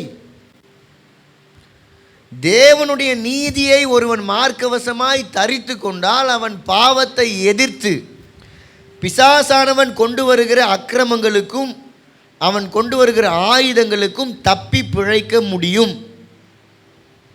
அல்லேலூயா. அதுதாங்க விசுவாசம். விசுவாசம் இயேசுவின் நாமத்தினால் மாத்திரமே ஒருவன் பெற்று ரைச்சஸ்னஸ், நீதியை இயேசுவின் நாமத்தினால், இயேசு சிந்தின இரத்தத்தினால் மாத்திரமே ஒரு மனுஷன் பெற்று தரித்து கொள்ள முடியும். அதனால தான் இது தேவனுடைய சர்வாயுத வர்க்கம். இது சார்ல்ஸுடைய சர்வாயுத வர்க்கமோ அல்லது எந்த பேரை போட்டு உங்களுடைய சர்வாயுத வர்க்கம்னு சொல்ல முடியாது. இது தேவனுடையது தான். அது எனக்கு நான் அதை அணிந்து கொள்ளும்போது அது எனக்கு பர்ஃபெக்டாக இருக்கும். இந்த தாவீதுக்கு போட்ட அந்த லூஸான சைஸ் எல்லாம் கிடையாது. when I am ready to wear it, நான் எப்போ ஆசைப்பட்டு அதை போட்டுக்கொள்ள விரும்புகிறேனோ அது என் சைஸ் ஆகிடும். இது தேவனாலே கொடுக்கப்பட்டது, என்னாலே உருவாக்கப்பட முடியாதது. கிருபையாய் அவர் சிந்தின இரத்தத்தினாலே, அவர் எனக்கு கொடுத்த நீதியினாலே எனக்கு இலவசமாய் கொடுக்கப்படுது. த ரைச்சஸ்னஸ், நீதி. எத்தனை பேர் நீதிமான் அப்படின்னு சொன்னால் நம்ம தைரியமாக சொல்லலாம், நான் தேவனால் நீதிமான் ஆக்கப்பட்டபடினா நான் என்னவா இருக்கிறேன்? பாஸ்டர் சொல்லிட்டு அது ஒருவனும் நீதிமான் இல்லை, அதனால் நம்ம என்ன பண்ணோம்? நீதிமானெல்லாம் வாழணும்னு அவசியம் இல்லை. அப்படி கிடையாது. தேவனுடைய நீதியை நீங்கள் மார்க்கவசமாய் பெற்றிருக்கிற விசுவாசத்தோடு வாழ்ந்தீங்கன்னா நீங்கள் நீதியாக வாழ்வீங்க. எனக்காக நீதியை கொடுக்கும்படியாக அவர் ரத்தத்தையே சிந்தி ஒருவரும் செய்ய முடியாததை செய்து எனக்காக இவ்வளவு பெரிய கிருபையை வெளிப்படுத்தி கொடுத்தார் என்பதை ஒருவன் மனதார உணர்ந்து அதை புரிந்து கொண்டிருப்பான்னு சொன்னால் அந்த மனுஷன் நீதியாய் வாழ முயற்சி பண்ணுவான். இல்லைன்னா வாழவே முடியாது. இல்லைன்னா ஓடி போயிடுவாங்க. இந்த கூட்டத்துக்கும் இந்த வசனத்துக்கும் இந்த வார்த்தைக்கும் தேவனுடைய நீதிக்கும் சம்பந்தம் ஏது அப்படின்னு தான் வசனம் சொல்லுது. ஆண்டவர் என்ன சொல்றாருன்னா, நீங்கள் நீதி என்னும் மார்க்கவசத்தை தரித்து கொள்ளுங்கள். உங்கள் கிருபையினால், உங்களுக்கு கொடுக்கப்பட்ட கிருபையினால். இந்த நீதி என்னும் மார்க்கவசத்தை ஒரு மனுஷன் தரித்து கொள்ளுவான்னு சொன்னால் அவன் இந்த யுத்தத்திலே நேராக யுத்தம் பண்ண, ஒழுங்காக யுத்தம் பண்ண அது உதவியாக இருக்கும். He will be focused. இல்லைன்னு வச்சுக்கோங்களேன், இப்போ சண்டையில் நீங்கள் யோசிச்சு பாருங்களேன், சண்டைனா நீங்கள் நினைக்கிற மாதிரி இப்போ இந்த சின்ன சின்ன சண்டைலாம் கிடையாது. அந்த காலத்துலலாம் சண்டை போடுறானுங்கன்னா கொடூரமான சண்டை. மார்க்கவசம் இல்லாமல் சண்டைக்கு போக முடியாது. போனால் எங்கே குத்திடுவோம், எங்கே கத்தியை வச்சு வெட்டுவானே தெரியாது. மார்க்கவசம் போட்டால் he will be focus to fight and attack the enemy. எதிரியை எப்படி தாக்கலான்றது மட்டுமே இவனுடைய ஃபோக்கஸ் ஆகும். இவன் மார்க்கவசத்தை போடாமல் போயிட்டானா இவனை பாதுகாக்கிறதே இவனுக்கு பெரிய பிரச்சனையாயிடும். அதுதான் ஆண்டவர் சொல்லுகிறாரு, நீதி என்னும் மார்க்கவசத்தை. இந்த மார்க்கவசம் கிறிஸ்தவனுக்கு வேணுமா வேணாவா? எத்தனை பேருக்கு வேணும்? எத்தனை பேர் விசுவாசிக்கிறீங்களோ அத்தனை பேருக்கும் தேவன் கொடுத்திருக்கிறார். இயேசு கிறிஸ்துவை தெய்வம் என்று ஏற்றுக்கொண்ட ஒவ்வொருவருக்கும் அவருடைய நீதியை அவர் மார்க்கவசமாய் கொடுக்கிறார், கொடுத்துட்டாரு. ஆமென். கொடுத்துட்டாரா? கொடுத்துட்டாருங்க. வீட்டில் தான் ஃபஸ்ட்டு வந்திருக்கும். சண்டே சர்ச்சுக்கு எடுத்துகிட்டு போது ரொம்ப வெயிட்டாக இருக்குது. அதை போட்டால் ரொம்ப வெயிட்டாகிடுதுங்க வாழ்க்கை. சில பேருக்குலாம் இந்த நீதியெல்லாம் கழட்டி வச்சா தான் ஒர்க் அவுட்டே பண்ண முடியுது. அப்படின்னு என்ன பண்ணக்கூடாது, கழட்டி வச்சிடக்கூடாது, போட்டுகிட்டே தான் வைக்கணும். அல்லேலூயா. புரியுதா நான் என்ன சொல்கிறேன்னு? சில பேர் கழட்டி வச்சுருவாங்க. ஆண்டவரே கொஞ்ச நேரம் என்னை விட்டு தனியாக போயிடுங்க, இப்போ வேணாம்.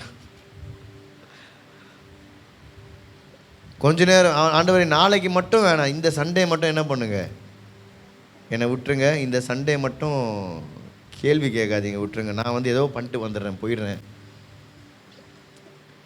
கழட்டினீங்கன்னா காலி. கழட்டினீங்கன்னா தப்பிக்கவே முடியாது. அவ்வளோதான், சிம்பிள். போர்க்களத்தில் போய் நின்று உங்களுடைய மார்க் அவசத்தை நீங்கள் கழட்டினீங்கன்னா அடுத்த செகண்ட் நீங்கள் காலி. ஆமாவா இல்லையா? ஆமாம் தானே? ஒரு 5 நிமிஷம் வெயிட் பண்ணுப்பா, உள்ள லைட்டாக அரிக்குது, கழட்டி சொரிஞ்சிட்டு வாங்கன்னா நான் எதிரி என்ன பண்ணுவான், பாவம் சொல்லிட்டு தான் வெயிட்டி சொல்லுதுக்கு, அதை என்ன பண்ணுறது, டைம் கொடுனா கொடுப்பா, சரின்னு தான் சொல்லுவான், சரிப்பா பண்ணிக்கோப்பா, அவ்வளோதான். தேவனுடைய நீதி கிருபையாய் ஒரு மனுஷனுக்கு கொடுக்கப்பட்ட பிறகு அதை எந்த மனுஷன் நிர்விசாரமாக எடுத்துக்கொள்கிறானோ அவனால் அவனையே காப்பாற்ற முடியாது, ஆண்டவரும் அவனை என்ன பண்ண முடியாது. God cannot save him. கடவுள் யாரை காப்பாற்ற முடியாதுன்னா, இலவசமாய் கொடுக்கப்பட்ட இந்த நீதியை ஒருவன் நிராகரிப்பான்னு சொன்னால் அவனை தேவனாலே என்ன பண்ண முடியாது, தேவனால் காப்பாற்ற முடியாதுன்னா அவரால் பண்ண முடியாது. இல்லை, ஏசாயா 59ஆம் அதிகாரத்தின் 1ஆம் வசனம் சொல்வது, ரட்சிக்கக்கூடாதபடி அவருடைய கரம் குறுகி போகவில்லை, உங்களுடைய அக்கிரமங்கள் உங்களுடைய பாவங்களே அவருடைய முகத்தை மறைத்து போட்டது. It is not because he is unable to save you, it is just because of your sins. உங்களுடைய நீதி இல்லாத கிரியையினால். புரியுதா? நீதி என்னும் மார்க்கவசம். நீதி என்னும் மார்க்கவசத்தை யார் கொடுக்குறா? அப்படிலாம் பார்க்காதீங்க. யார் கொடுக்குறா? தேவன் கொடுக்கிறார். தேவனே கொடுக்கிறார். உங்களுக்காக தேவன் கொடுக்கிறார்.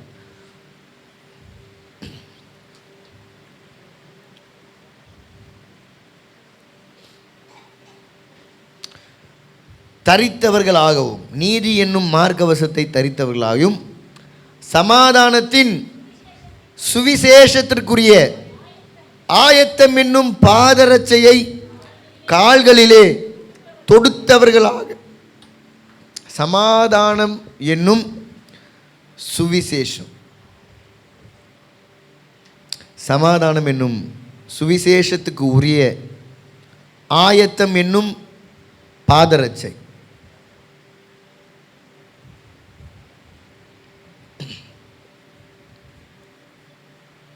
பாருங்க, தேவனுடைய ஒரு மனுஷனுக்கு வேதம் ஒரு அடையாளத்தை கொடுக்குது. என்ன அடையாளம் அப்படின்னா, அவன் ஒரு போர் சேவகன் அப்படின்னா அவன் தன்னை மாத்திரம் காத்துக்கொள்வது கிடையாது. நான் எப்படியோ நீதியை பெற்று மார்க்கவசத்தை போட்டுட்டேன், எப்படியோ கஷ்டப்பட்டு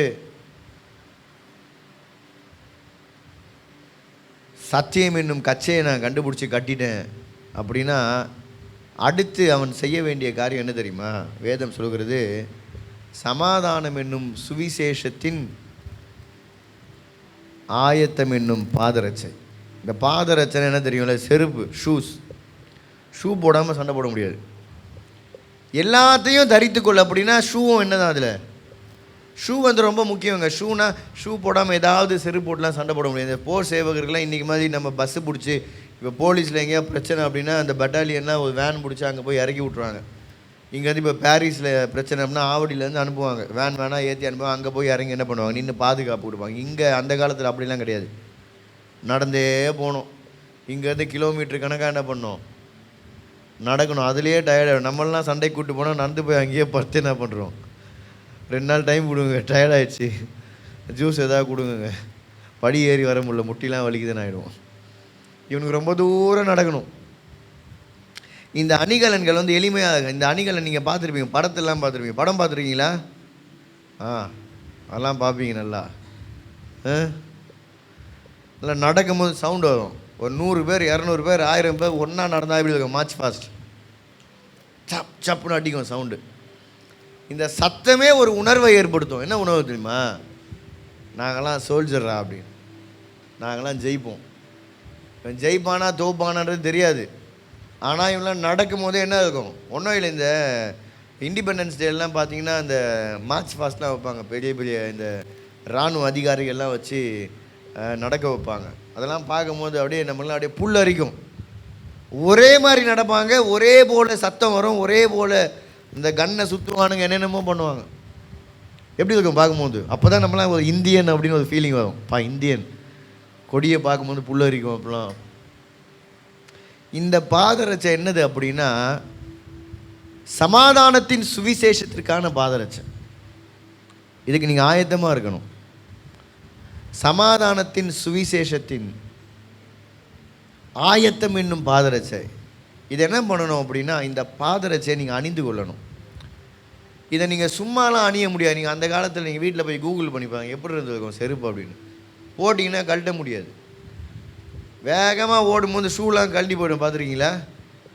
நம்ம போட்டிருக்க ஷூ செருப்புலாம் போட்டு வேகமாக ரன்னிங்லாம் போடுவோம். ரன்னிங்னா ஷூ வாங்குறது போல் இவர்கள் பயன்படுத்தினது சண்டை போடுறதுக்கே பயன்படுத்தினானு. சண்டை போடணுன்னா இதுதான் போட்டு போகணும். இப்போ இந்த பாதரட்சை எப்படிப்பட்டது அப்படின்னா சுவிசேஷம், சமாதானத்தின் சுவிசேஷம். இதை கொண்டு நீங்கள் ஆயத்தப்படுத்தணும். எதை ஆயத்தப்படுத்தணும்? சுவிசேஷத்தை நீங்கள் சொல்லி உங்களை சார்ந்திருக்கிறவர்களை ஆயத்தப்படுத்தணும்.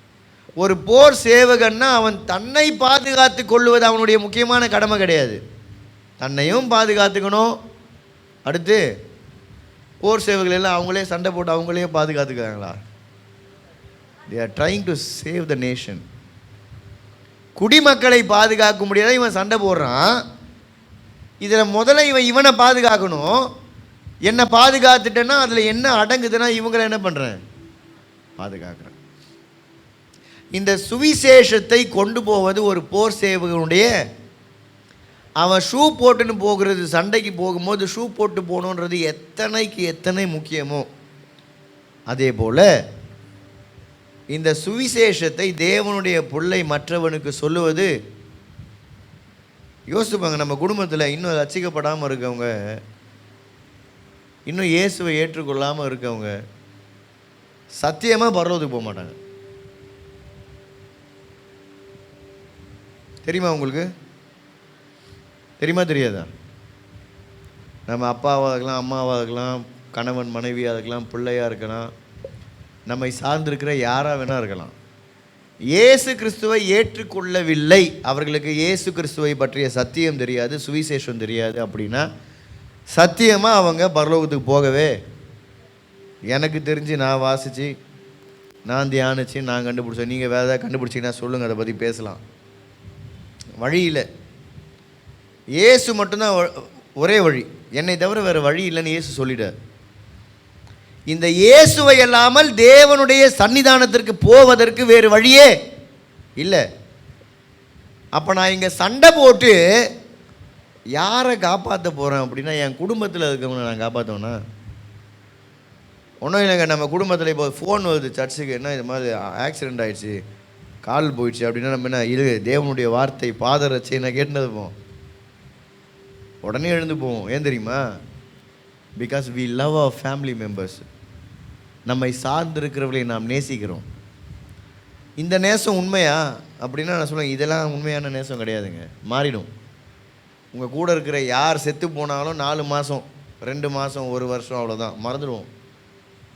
ஆனால் உண்மையாக நம்மை சார்ந்திருக்கிறவரை நேசிக்கிறோம் அப்படின்னா அவர்களுக்கு இயேசுவை அறிவிப்பது நம்முடைய கடமை, கட்டாயம். நம்ம அனௌன்ஸ்மெண்ட்டில் சொன்னாங்க, உயிரோடு இருக்கும்போது தான் என்ன பண்ண முடியும், உயிரோடு இருக்கும்போது தான் இன்னொருத்தராக ஜெபிக்க முடியும், சுவிசேஷத்தை சொல்ல முடியும். செத்த பிறகு நீங்கள் தலைகீழ நின்று சொன்னாலும் வழியே கிடையாது, வேதத்தின்படி வழி கிடையாது. சுவிசேஷத்தை சொல்லும்படியாய் எப்போதும் நீங்கள் ஆயத்தமாக இருக்கும்படியாய் கர்த்தர் சொல்லுகிறார். இது கேட்டு கேட்டு கேட்டு கேட்டு கேட்டு கேட்டு நமக்கு சாதாரணமாக தோன்றலாம். ஆனால் இது ஒரு சீரியஸான இஷ்யூ. என்ன வேணால் பண்ணுங்களேன், ஃபாஸ்டிங் ஜெபம் பண்ணுங்கள். உங்களை நீங்கள் நேசிக்கிறவருக்கு சுவிசேஷத்தை சொல்லும்படியாக நீங்கள் எதை வேணால் இழங்க. You can lose anything, you can lose your life. 1 யோவான் 3:14 சொல்லப்பட்டபடி நீங்கள் உங்களுடைய சகோதரனுக்காக ஜீவனை கொடுக்க கடனாளிகளாக இருக்கிறீங்கன்னு சொன்னால், உங்கள் ஜீவனை கொடுத்தாகிலும் நீங்கள் என்ன பண்ணுங்கள், சுவிசேஷத்தை சொல்லுங்கள். அது உங்கள் கட்டாயமான கடமையாக இருக்கிறது. நான் ஏன் இதை சொல்கிறேன் அப்படின்னா, நான் சொல்லுகிறேன், எதை இழந்தாலும் சுவிசேஷத்தை சொல்லுங்க. செத்த பிறகு சொல்ல முடியாதுங்க. செத்துட்ட பிறகு ஐயோ சொல்லியிருக்கலாமே, எப்படியாவது கற்றுக் கொடுத்துருக்கலாமே, நீங்கள் தலைகீழ நின்று அழுதாலும் வேஸ்ட். உயிரோடு இருக்கும்போது நீங்கள் உங்களோடு இருக்கிறவர்களை உண்மையாக நேசிக்கிறீங்க அப்படின்னா எப்படியாவது இயேசுவை சொல்லுங்கள். ரட்சிப்பை உங்களால் கொடுக்க முடியாது. You cannot save anybody, you cannot save. ரட்சிப்பு கர்த்தருடையது, ஆனால் கர்த்தர் ரட்சிப்பார். கர்த்தர் ஒன்றும் ரட்சிக்க கூடாதபடிக்கு அவர் ஒன்றும் பயங்கரமான கொடூரமான மனசில்லாத ஒரு கடவுள் கிடையாது. அவர் அன்பே உருவானவர். எத்தனை பேருக்கு தெரியும் ஆண்டவர் அன்பாகவே இருக்கிறார்? நம்ம என்ன நம்ம யோசிப்போம், தேவன் அன்பாகவே இருக்குன்னு எல்லாரும் கொஞ்சம் அன்பாக இருப்பாங்க, தேவன் ரொம்ப அன்பாக இருப்பார். இல்லைங்க, அவர் தான் அன்பே. அன்புனா கடவுள் தான். கடவுள் அன்பாகவே இருக்கிறார்னா கடவுள் அன்பாக இருக்கிறார் இல்லை, அவர் அன்பாகவே இருக்கிறார். அவர் தான் அன்பினுடைய ஆரம்பமே. அந்த தேவன் அவரை தேடுகிறவர்களுக்கு தன்னை மறைத்து கொள்வாரோ? பொல்லாத தகப்பன்மார்களாகிய நீங்கள் உங்கள் பிள்ளைகளுக்கு நல்ல ஈவுகளை கொடுக்க சித்தமாக இருக்கும்போது பரமபிதா கொடுப்பது அதிக நிச்சயம் அல்லவோ? அவர் கொடுக்க ஆயத்தமாக இருக்கிறார். தேடுகிறவர்களுக்கு கொடுக்க ஆயத்தமாக இருக்கிறார். விரும்புகிறவர்களுக்கு கொடுக்க ஆயத்தமாக இருக்கிறார். விசுவாசிக்கிறவர்களுக்கு கொடுக்க ஆயத்தமாக இருக்கிறார். இந்த விசுவாசம் கேள்வியினால் உண்டாகும், தேவனுடைய வார்த்தையை கேட்பதினால் உண்டாகும். யாரும் கேட்கவே இல்லைங்க, கேட்கவே இல்லை, எப்படி விசுவாசிப்பாங்க?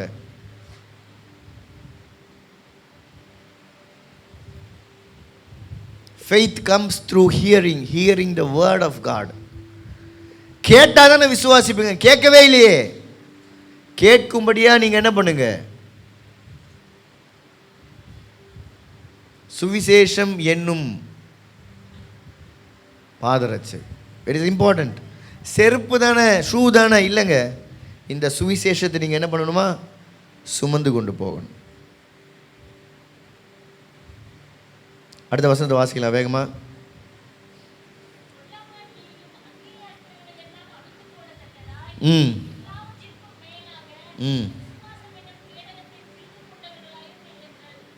பொல்லாங்கன் எய்யும் அக்கினியாஸ்திரங்களை எல்லாம் அவித்து போடத்தக்கதாக எல்லாவற்றுக்கும் மேலாக விசுவாசம் என்னும் கேடகத்தை பிடித்து கொண்டவர்களாய் நில்லுங்கள். அக்கினியாஸ்திரம் என்னது அப்படின்னா கேட்க தெரியுமா? வில்லு. பழைய நாடகத்திலாம் 2 பேர் வில்லு விடுவாங்க. இந்த சைட்லேருந்து ஒருத்தான் 2 வில்லும் அந்த சைட்டாக ஒட்டி அப்படியே வெடிக்கும். பார்த்துருப்பீங்க. எப்படியும் வில்லோட முனையில் எரியும், நெருப்பு எரியும். அக்னியை தான் வில்லை வச்சு வில்லு முனையில் வந்து நெருப்பை கொளுத்தி அடிப்பானுங்க. நெருப்போடு போய் அங்கே எதிரியை அடித்து என்ன பண்ணும்? கொல்லும். இது யார் அனுப்புறது அப்படின்னா பொல்லாங்கன் எய்யும் அக்னியாஸ்திரங்களை. இது நம்ம போடலை, எதிரி தூரமாக இருந்து ஒன்று அனுப்புகிறான். என்ன அனுப்புகிறான்னா வெறும் வில்ல அனுப்பலை. வில்ல அனுப்புனா அது வந்து குத்தி கொன்றும். இதில் நெருப்பையும் கொளுத்தி அனுப்புகிறான். அதை பார்க்கும் போதே என்ன ஆகும்? அழகாப்பா, எத்தனை அழகான நூற்றுக்கணக்கான வில்லை நம்மளை நோக்கி எரிஞ்சிட்டே வருது, சந்தோஷமாக இருக்கும். இவ்வளோ பார்க்கவே அழகாக இருக்கும். ஃபோட்டோ எடுப்போம், பயந்துடுவோங்க. ஏன்னா ஒரு பிரச்சனைனா இன்னொரு பிரச்சனை, இன்னொரு இதை முடியறதுக்குள்ளே இங்கே ஒரு பிரச்சனை. எவ்வளோ பிரச்சனை தான் சமாளிக்கிறது. எத்தனை பேருக்கு பிரச்சனை இருக்குது வாழ்க்கையில்? 2 கை தூக்கணும். ஆக்சுவலாக எங்கெங்க கை வலி, அதுவே பெரிய பிரச்சனை. அதையே தூக்க முடியல, இவ்வளோ பிரச்சனை. அப்படி பிரச்சனை இருந்தால் ஆண்டவர் வழி சொல்கிறாரு. இதுதான் அந்த வழி. அந்த பிரச்சனைகளெல்லாம் அவித்து போடத்தக்கதாக எல்லாவற்றுக்கும் மேலாக விசுவாசம் என்னும் கேடகத்தை பிடித்து கொண்டவர்களாய் நில்லுங்கள். இந்த கேடகம் பார்த்துருப்பீங்களே, இப்படி பிடிப்பாங்க. இந்த கேடகத்தினுடைய சிறப்பு என்னென்னா, ஒரு சேனையில் இருக்கிற எல்லா போர் சேவர்களும் பயன்படுத்துகிற எல்லா கேடகமும் ஒரே அளவில் இருக்கும். இப்போ நான் வந்து கொஞ்சம் ஹைட்டு கம்மினா எனக்கு வந்து 3 அடியில் கேடகம். ஹைட் யாரோ அதிகமாக தான் அவங்களுக்கு 5 அடியில் கேடகம்லாம் இருக்காது. எல்லாமே என்ன தான் இருக்கும்? ஒரே சைஸில் இருக்கும். இந்த கேடகத்தை எதோடு ஒப்பிடுகிறாருன்னு சொன்னால், அங்கேருந்து அக்னியாஸ்திரம் வருகிறது உண்மைதான். 1 வரலாம், உங்களை நோக்கி 10 வரலாம், 100 வரலாம். 1 வந்தால் நான் இப்படி தடுப்பேங்க, 2 வந்தால் இப்படி தடுப்பேன்னு வச்சுக்கோங்க. 10 வந்தால் எப்படி தடுப்பது? வாங்கி பாரான், தடுக்க முடியாதுல்ல. முடியுமா? சரி, 10 கூட தடுத்துலாம், ரொம்ப ப்ராக்டிஸ் பண்ணியாச்சு. 100 வந்தால் எப்படி தடுப்போம்? தடுக்க முடியுமா? முடியாதா? எப்படி முடியும்? அப்போது எல்லாரும் சேர்ந்து நின்று என்ன பண்ண முடியும்? 1000 வந்தாலும் தடுக்க முடியும். எப்படி? எல்லார் கேடகத்தையும் ஒன்றா எடுத்துகிட்டு வந்து வச்சா எத்தனை அக்னி ஆஸ்திரங்கள் வந்தாலும் அதுதான் ஐக்கியம், அதுதான் சபை. ஒருத்தன் விசுவாசத்தில் கம்மியாக இருந்தானா இன்னொருத்தன் என்ன பண்ணுவான்? அவன் கேடகத்தை வச்சு காப்பாற்றுவான். ஒருத்தன் அடிப்பட்டி கேடகத்தை தூக்க முடியாமல் பின்னாடி விழுந்தானா முன்னாடி 10 பேர் என்ன பண்ணுவான்? இன்னும் காப்பாற்றுவான். அதுக்கு தான் நான் சொல்லுவேன், சபையை விட்டு என்ன பண்ணாதீங்க, ஐக்கியத்தை விட்டு போயிடாதீங்க, ஐக்கியத்தை அசட்டை பண்ணாதீங்க. ஐக்கியம் கிடையாதுன்னா தனியாக அங்கே போய் நின்னா அங்கேருந்து அது அப்படியே வரும் நேராக. எப்படா இது மட்டும் அங்கே வந்தது கண்டுபிடிக்கவே முடியாது, வந்து அடிக்கும். ஒன்றா நின்னீங்கன்னு வச்சுக்கோங்களேன், 1 வந்தாலும் தடுக்கலாம், 10 வந்தாலும் தடுக்கலாம், 100 வந்தாலும் தடுக்கலாம். நான் தனியாகவே, சிங்கம் தனியாக தான் நிற்கோன்னா நில்லு. சிங்கமாக இருந்தாலும் அக்னி அஸ்திரம் அடிக்கும், அது பண்ணியாக இருந்தாலும் தனியாக நின்னா அடிக்கும். புரியுதா உங்களுக்கு? பொல்லாங்கன் அக்னி ஆஸ்திரங்களை எரிகிறான்னா நீங்கள் எப்படி பிளான் பண்ணி விசுவாசம் என்னும் கேடகத்தை ஆயத்தம் பண்ணுறீங்களோ அதே போல தான் அவனும் ஆயத்தம் பண்ணி தான் அனுப்புவான். அக்னி ஆஸ்திரமே இல்லை அப்படின்னா விசுவாசம் வேணாங்க. அங்கே இருக்கிறதுனால தான் நமக்கு இங்கே என்ன வேணும்? யாருமே சண்டை போடல, யாருமே சண்டைக்கு இல்லை, ஒன்றும் இல்லை. நான் வந்து நம்ம ஊரில் இந்த கோட் சூட்லாம் போட்டுன்னு நீங்கள் வெளியே போனீங்கன்னா வித்தியாசமாக பார்ப்பாங்க. நியூ இயர்க்கெலாம் சூட் போடலான்னு எடுத்துகிட்டு வந்தால் நான் ரோட்டில் போட்டு வர மாட்டேன். ஏன் போட்டு வர மாட்டேன்னா, நம்ம ஊரில் சூட்டு போட்டால் எப்படி வைப்பான், நான் இவன் எங்கேருந்து வரான், என்ன சூட்லாம் போட்டு ரோட்டில், நம்ம ஊரில் என்ன இவர் அப்படின்னு கேட்பானுங்க. நீங்கள் வந்து உள்ள மேலே வந்து போடுறதா இருக்கும். சண்டையே இல்லாமல் பெரிய போர் ஆயுதங்கள்லாம் போட்டுன்னு கத்தி வச்சுன்னு ஒருத்தர் வந்து வந்தால் எப்படி இருக்கும், டேய் யாரா இவன் அப்படின்னு இருக்காது. அங்கே பிரச்சனை இருக்கிறதுனால தான் நம்ம என்ன பண்ணுறோம். ஒன்றும் இல்லை, இந்த 2019க்கு முன்னாடி நீங்கள் மாஸ்க் போட்டு நடந்தீங்கன்னா உங்களை எப்படி பார்த்துருப்பாங்க எல்லாம், நான் இவர் மட்டும் நான் மாஸ்க் என்ன இது ஏதோ போட்டுருக்கானே, இவன் எதுக்கு போட்டுருக்கான், இவன் டாக்டரா இல்லை ஏதாவது பேஷண்ட்டா நோயாளி, ஏதோ ஒன்று வித்தியாசமாக பார்த்துருப்பாங்க. அவன் வேணும்னே தேவையாக போட்டால் கூட அது ஏதோ சம்திங் ஏதோ இப்போ நீ வேணா ஒருத்தன் மாஸ்க்கு போட்டு இங்கே உட்காந்தா நம்ம வித்தியாசமாக பார்ப்போம். பழகிட்டோம், ஏதோ சேஃப்டி கண்டுபிடிச்சிருவோம். அங்கே சண்டை இருக்குது, அங்கே வந்து பொல்லாங்கன் இருக்கிறான், அங்கே பிசாசு இருக்கிறான், அங்கே அக்னி ஆஸ்திரங்கள் உண்டு, அங்கே விசுவாசத்தை கெடுத்து போடும்படியான ஆயுதங்கள் எல்லாமே பயன்படுத்தப்படுகிறபடினால நான் என்ன பண்ணுறேன், விசுவாசத்தை கையில் பிடிக்கிறேன். தனியாக பிடிக்க முடியலங்க, 1 2 3 தாங்கிட்டேன், 100 வருது, என்ன பண்ணுறதுனே தெரில. மொத்த பேர் வாங்கடா ஒன்றா நிற்கலாம். நிற்கும் போது தேவன் அங்கே அவருடைய நாமத்தை நம்முடைய விசுவாசத்தை கொண்டு அவர் மகிமையாக வெளிப்படுத்துவார். அல்லேலூயா. உண்மையாகவே 11 மணிக்கு முடிக்கணும் தான் என்னுடைய ஐடியாவே. சத்தியமாக அப்படி தான் நான் நினச்சின்னு வந்தேன். ஆனால் லாஸ்ட் இது மட்டும் முடிச்சிடலாம், உங்களுக்கு கண்டிப்பாக பிரயோஜனமாக இருக்கும். அடுத்த வசனத்தை வாசிக்கலாம். 17 இரட்சணியம் என்னும் தலை சீராவையும் தேவ வசனமாகிய ஆவியின் பட்டயத்தையும் எடுத்துக்கொள்ளுங்கள். 2 விஷயம் எல்லாமே எடுத்தாச்சுங்க, எல்லாமே எடுத்தாச்சு. இது ரொம்ப முக்கியமானது. ரெண்டுமே எல்லாம் போட்டு நீங்கள் போட்டு ஸ்ட்ரைட்டாக போனீங்கன்னா டே எங்கடா கத்தி எடுக்காம வந்துட்டேன், ஹெல்மெட் எடுக்காம வந்துட்டேன்னு கேட்பான். இரட்சணியம் ரட்சிப்பு. இந்த ரட்சிப்பு எப்படி நமக்கு கிடைச்சிது அப்படின்னா, நம்ம ஜெயிக்கலைங்க. We can save ourselves. நம்மளால் நம்ம பாதுகாக்க முடியாது, நம்ம அதை ஏற்றுக்கணும். அதான் உண்மை. இன்றைக்கு வரைக்கும் உலகத்தில் நம்மளே காப்பாற்றிக்கலான்னு எத்தனையோ பேர் முயற்சி பண்ணி மன அழுத்தத்தில் போயிட்டு இன்னும் முயற்சி பண்ணிகிட்டு இருக்காங்க, ஒத்துக்கவே மாட்டுறாங்க. இந்த ரட்சிப்பு தேவனால் அன்றி வேறு ஒருவராலும் வராது. வானத்தின் கீழும் பூமியின் மேலும் இயேசுவின் நாமமே அல்லாமல் ரட்சிக்கப்பட வேற ஒரு நாமம் கொடுக்கப்படவே இல்லை. இப்போ இந்த ரட்சிப்பை தேவன் உங்களுக்கு கிருபையாய் இலவசமாய் கொடுக்கிறார். இந்த ரட்சிப்பு யாருது அப்படின்னா, நீங்கள் 59ஆம் அதிகாரம் ஏசாயால வாசிக்கும் போது தேவனுடையது, தேவனுடைய தலை சீரா, தேவனுடைய ஹெல்மெட். இதை போட்டுக்கோ. தேவனுடைய ஹெல்மெட் எவ்வளோ பெருசு இருக்கும். இப்போ காட்ஸனோட ஹெல்மெட்டை நான் போட்டேன்னு வச்சுக்கோங்களேன், கண்டிப்பாக அது எனக்கு தொலைன்னு ஆடும் இல்லை? யார் போட்டாலும் ஆடணும்னு நினைக்கிறேன். என்னோட ஹெல்மெட் அவரால் என்ன பண்ண முடியாது, போடவே முடியாது, தலையே உள்ளே போகாது. ஆனால் தேவனுடைய தலை சீரா தேவன் உங்களுக்கு கொடுக்குறாரு பார்த்தீங்களா, தட் வில் ஃபிட் யூ, பர்ஃபெக்டாக ஃபிட் ஆகும்.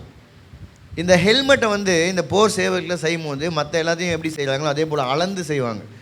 ஏன்னா ஹெல்மெட் ஒழுங்காக கம்ஃபர்டபுளாக இல்லைன்னா இவனால் என்ன பண்ண முடியாது, ஒழுங்காக வேகமாக கத்தியை சுற்றும் போது ஹெல்மெட் அப்படியே திரும்பிச்சுன்னு வச்சுக்கோங்களேன், அவ்வளோதான் முடிஞ்சது கதை, சண்டையே இல்லை அங்கே, காலி.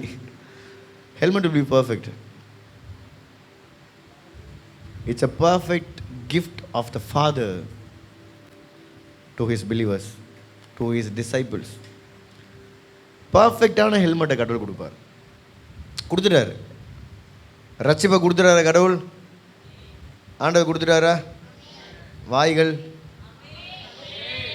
ஆமேன், கொடுத்துட்டாரு, எடுத்துக்கணும், அவ்வளோதான். இரட்சணியம் என்னும் தலை சீராவையும் தேவ வசனமாகிய ஆவியின் பட்டயத்தையும் கொடுத்துட்டாரு. இருக்கு, இங்கே தான் இருக்குது, இதோ இருக்குது, இங்கே ஒன்று. இது என்ன பண்ணுமா, நீங்கள் எடுத்துக்கோங்க, வந்து எடுத்துக்கோங்க, வேணா எடுத்துக்கோங்க, இல்லை அப்படியே நாங்கள் சண்டை போடுறோன்னா என்ன பண்ணுங்க, போங்க. போய் சண்டை போடுங்க. இல்லைன்னா சண்டை போட முடியாது. கத்தி இல்லாமல் போனீங்கன்னா என்ன பண்ணுவீங்க? கத்தி இல்லாமல் சண்டை போட முடியாதுல்ல. என்ன வசனம் சொல்லுது அப்படின்னா, தேவ வசனமாகி ஆவியின் பட்டயம் ஃபுல்லாக எல்லாத்தையும் போட்டு நீங்கள் கை வீசிலாம் போக முடியாது. பட்டயத்தை எடுத்து போனால் தான் என்ன பண்ண முடியும்? அந்த பட்டயத்தை நீங்கள் எப்படி பயன்படுத்தணும் அப்படின்னா, இப்போ கத்தி கொடுக்குறாங்க உங்ககிட்ட, ஒரு வெளியே பெரிய பிரச்சனை, நல்ல ஒரு போர் சேவனுடைய வாழை கொடுத்து சண்டை போனால் எல்லாருமே சண்டை போட முடியாது. ஃபைட் பண்ணுவோமா? எதிரிகள்லாம் காலி பண்ணியிருந்தா AK-47 கொடுத்தா ஷூட் பண்ண தெரியுமா? தெரியாது. எப்படி இதை ஆப்ரேட் பண்ணணும்னு தெரியணும். You have to practice it. கத்தியை சுற்றும் போது உங்களுக்கு மசில் மெமரி கிடைக்கணும். எங்கே சுற்றினா எங்கே வெட்டோன்னு நமக்கு தெரியணும். அதை வந்து ஒரு 1000 10,000 வாட்டி 1,00,000 முறை நீங்கள் நாட்கணக்காக நீங்கள் என்ன பண்ணணும், அது உங்களுடைய ஒரு ஒரு ஒரு உடலுடைய பாகமாக மாறும் அளவுக்கும் நீங்கள் அதை என்ன பண்ணணும்னா ப்ராக்டிஸ் பண்ணணும். இந்த கம்பு சுற்றுறவங்களாம் இந்த சிலம்பை சுற்றுவாங்க பசங்க, அதெல்லாம் அது போல தான் வால் சண்டை. போன உடனே வால் எடுத்துலாம் அப்படிலாம் என்ன பண்ண முடியாது, சுற்றலாம் முடியாது. இந்த எம்ஜிஆர் படம் மாதிரிலாம். You have to practice. எப்போ ப்ராக்டிஸ் பண்ணுவோம்? எப்பயாச்சும் வாசிப்போம் பாஸ்டர், எப்பயாச்சும் பைபிள் எடுத்து ஜனவரி 1ஆம் தேதி இனிமேல் பைபிள் வாசிப்பேன்னு 10 நாள் வாசிக்கிறது. அதுக்கோட பைபிள் என்ன ஆகும்? தேடியும் காணாது இருப்பாய். பைபிளே ஆண்டவரை காணவே மாட்டாய். அதோட ஞாயிற்றுக்கிழமை தான் உருவுறது உள்ள. If you cannot practice, you cannot fight. இன்னைக்கு சபைகளில் ஒருவன் கூட தேவனுடைய ஆயுதங்களை தரித்தவனா யுத்தத்திற்கு ஆயத்தமாக இல்லை அப்படின்னா அதற்கு முக்கியமான காரணம் என்ன அப்படின்னா, they don't practice. ஒரு 2 மணி நேரம் தேவனுடைய சமூகத்தில் 2 மணி நேரம் ஆண்டவருக்காக செலவு பண்ண முடியுமா நம்மளால்? டெய்லி சாப்பிட்றதுக்கு எவ்வளோ செலவு பண்ணுறோம் ஒரு நாளுக்கு? ஒரு வேலைக்கு ஒரு 1/4 மணி நேரம் இல்லை, 1/4 மணி நேரம். 3 வேளை கட்டாயமாக 3 வேளை சாப்பிட்றோம். 45 நிமிஷம் சாப்பிடுவோம். சமைக்க காலையில் ஒரு 1 ஹவர் ஆகும், மதியானம் சமைக்க ஒரு 1 ஹவர் ஆகும், நைட்டு சமைக்க ஒரு 1 ஹவர் ஆகும், சாயங்காலம் அந்த ஸ்நாக்ஸ் அந்த இதெல்லாம் சாப்பிட்றதுக்கு ஒரு 1/2 ஹவர் ஆகும்னு வச்சுக்கோங்க. 3.5 மணி நேரம் சாப்பிட்றதுக்கு மட்டும் என்ன பண்ணுறோம்? அதாவது சமைக்க மட்டும் செலவு பண்ணி ஒரு 1 ஹவர் அதில் சாப்பிட்றது கம்மியாகவே வச்சுக்கலாம். 4 மணி நேரம் 8 மணி நேரம் 7 மணி நேரம் தூங்கிடுறோம். எப்போ ப்ராக்டிஸ் பண்ணுவோம்? ப்ராக்டிஸ் பண்ணுன்னு அழுத்தி சொன்னால் என்ன பண்ணுறோம்? கோச்சிக்கிறோம். ப்ராக்டிஸ் பண்ணுறா அப்போ தான்டா சண்டை போட முடியும், இல்லை தோற்றுடுறான்னு சொன்னால் அங்கேருந்து வர அக்னி ஆஸ்திரங்களெல்லாம் பார்க்காம இங்கே ப்ராக்டிஸ் பண்ணுறானா என்ன பண்ண மாட்டியடா அப்படின்னு ஆகிடுது. இஃப் யூ cannot ப்ராக்டிஸ், ஃபைட்லாம் கிடையாது. You cannot stand. வேத வசனத்தை வாசிக்காத ஒரு விசுவாசியே கிடையாது. வேத வசனத்தின் மேலே உங்களுக்கு ஆர்வமும் அதை வாசிக்கணும்னு சொல்லி விருப்பமும் தானாக உங்களுக்குள்ளே இல்லை அப்படின்னா நீங்களாம் யார் கிடையாது?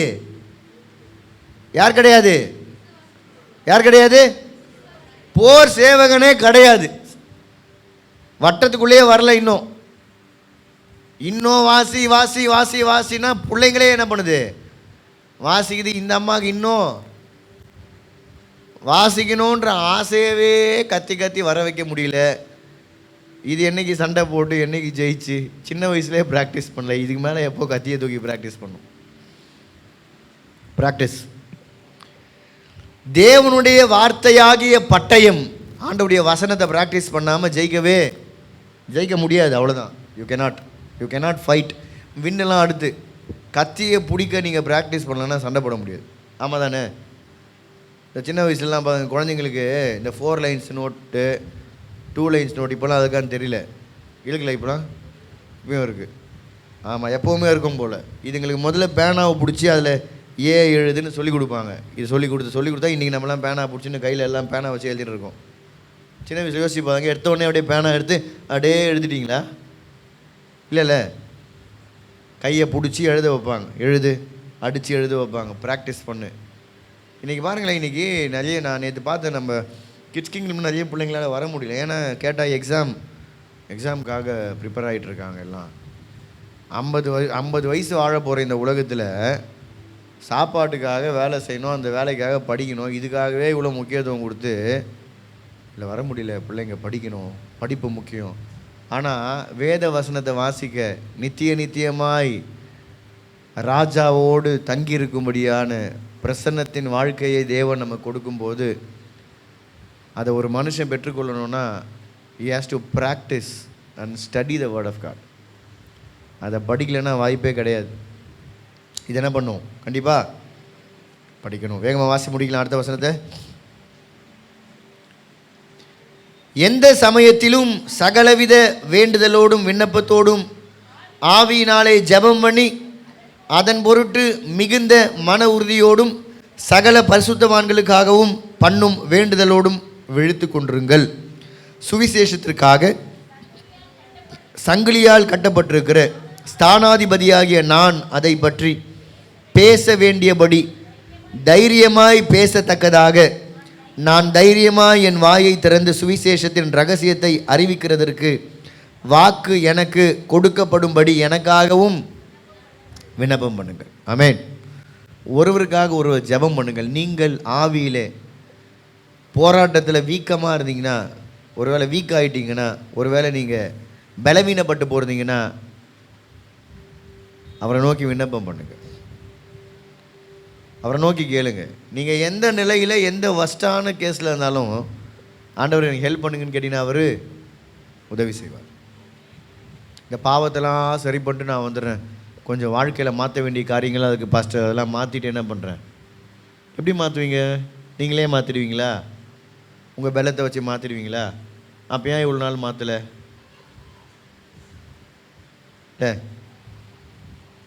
நானே எல்லாம் மாற்றிட்டு சில காரியங்கள்லாம் விட்டுட்டு நான் வந்துடுறேன் அப்படின்வாங்க சில பேர். ஜெபம் பண்ணுங்க பிரதர் அப்படின்னா, இல்லை நான் இன்னும் பரிசுத்தமாக ஆகலை, பரிசுத்தமாக ஆகிட்டு நான் என்ன பண்ணுறேன். நீ பரிசுத்தமாக ஆகவே முடியாது. தேவன் தான் உன்னை பரிசுத்தமாக முடியும். அவருடைய நீதியை தான் நீ மார்க்கவசமாக அணிந்து கொள்ள முடியும். ஜெபம் பண்ணுங்க, விழித்திருந்து ஜெபம் பண்ணுங்க. ஆண்டவர் எங்களை காப்பாற்றிடுங்க, எங்களை ஆத்துமாவை காப்பாற்றுருங்க. இந்த உலக வாழ்க்கையில் நாங்கள் எப்படியோ வாழ்ந்துட்டோம், என்னென்னமோ நடக்குது, சமாதானத்தை கொடுங்க. எல்லாவற்றுக்கும் மேலே எங்களுடைய ஆத்துமாவை நீர் தப்புவிக்க வல்லவராக இருக்கிறபடினால் உண்மை நோக்கி நாங்கள் கேட்கிறோம். எங்களுக்கு உதவி செய்யுங்க. சுவிசேஷத்தை உறுதியாய் அதிகாரத்தோடு பிரசங்கம் பண்ணுகிற பவுல் சொல்லுகிறாரு, எனக்காகவும் நீங்கள் என்ன பண்ணுங்கள்? ஜெபம் பண்ணுங்கள். நான் இப்படியே பேசணும், ஜெபம் பண்ணுங்கள். மனுஷனால் மாற்றி பேசக்கூடாது, தேவனுடைய வார்த்தையின்படியாக பேசும்படியாக ஜெபம் பண்ணுங்கள். இதுதான் பவுல் சொல்லுகிற விண்ணப்பம். நான் கூட அப்படி தான் கேட்பேன், எனக்காக ஜெபம் பண்ணோம் அப்படின்னா என்ன ஜெபம் பண்ணுங்கள்?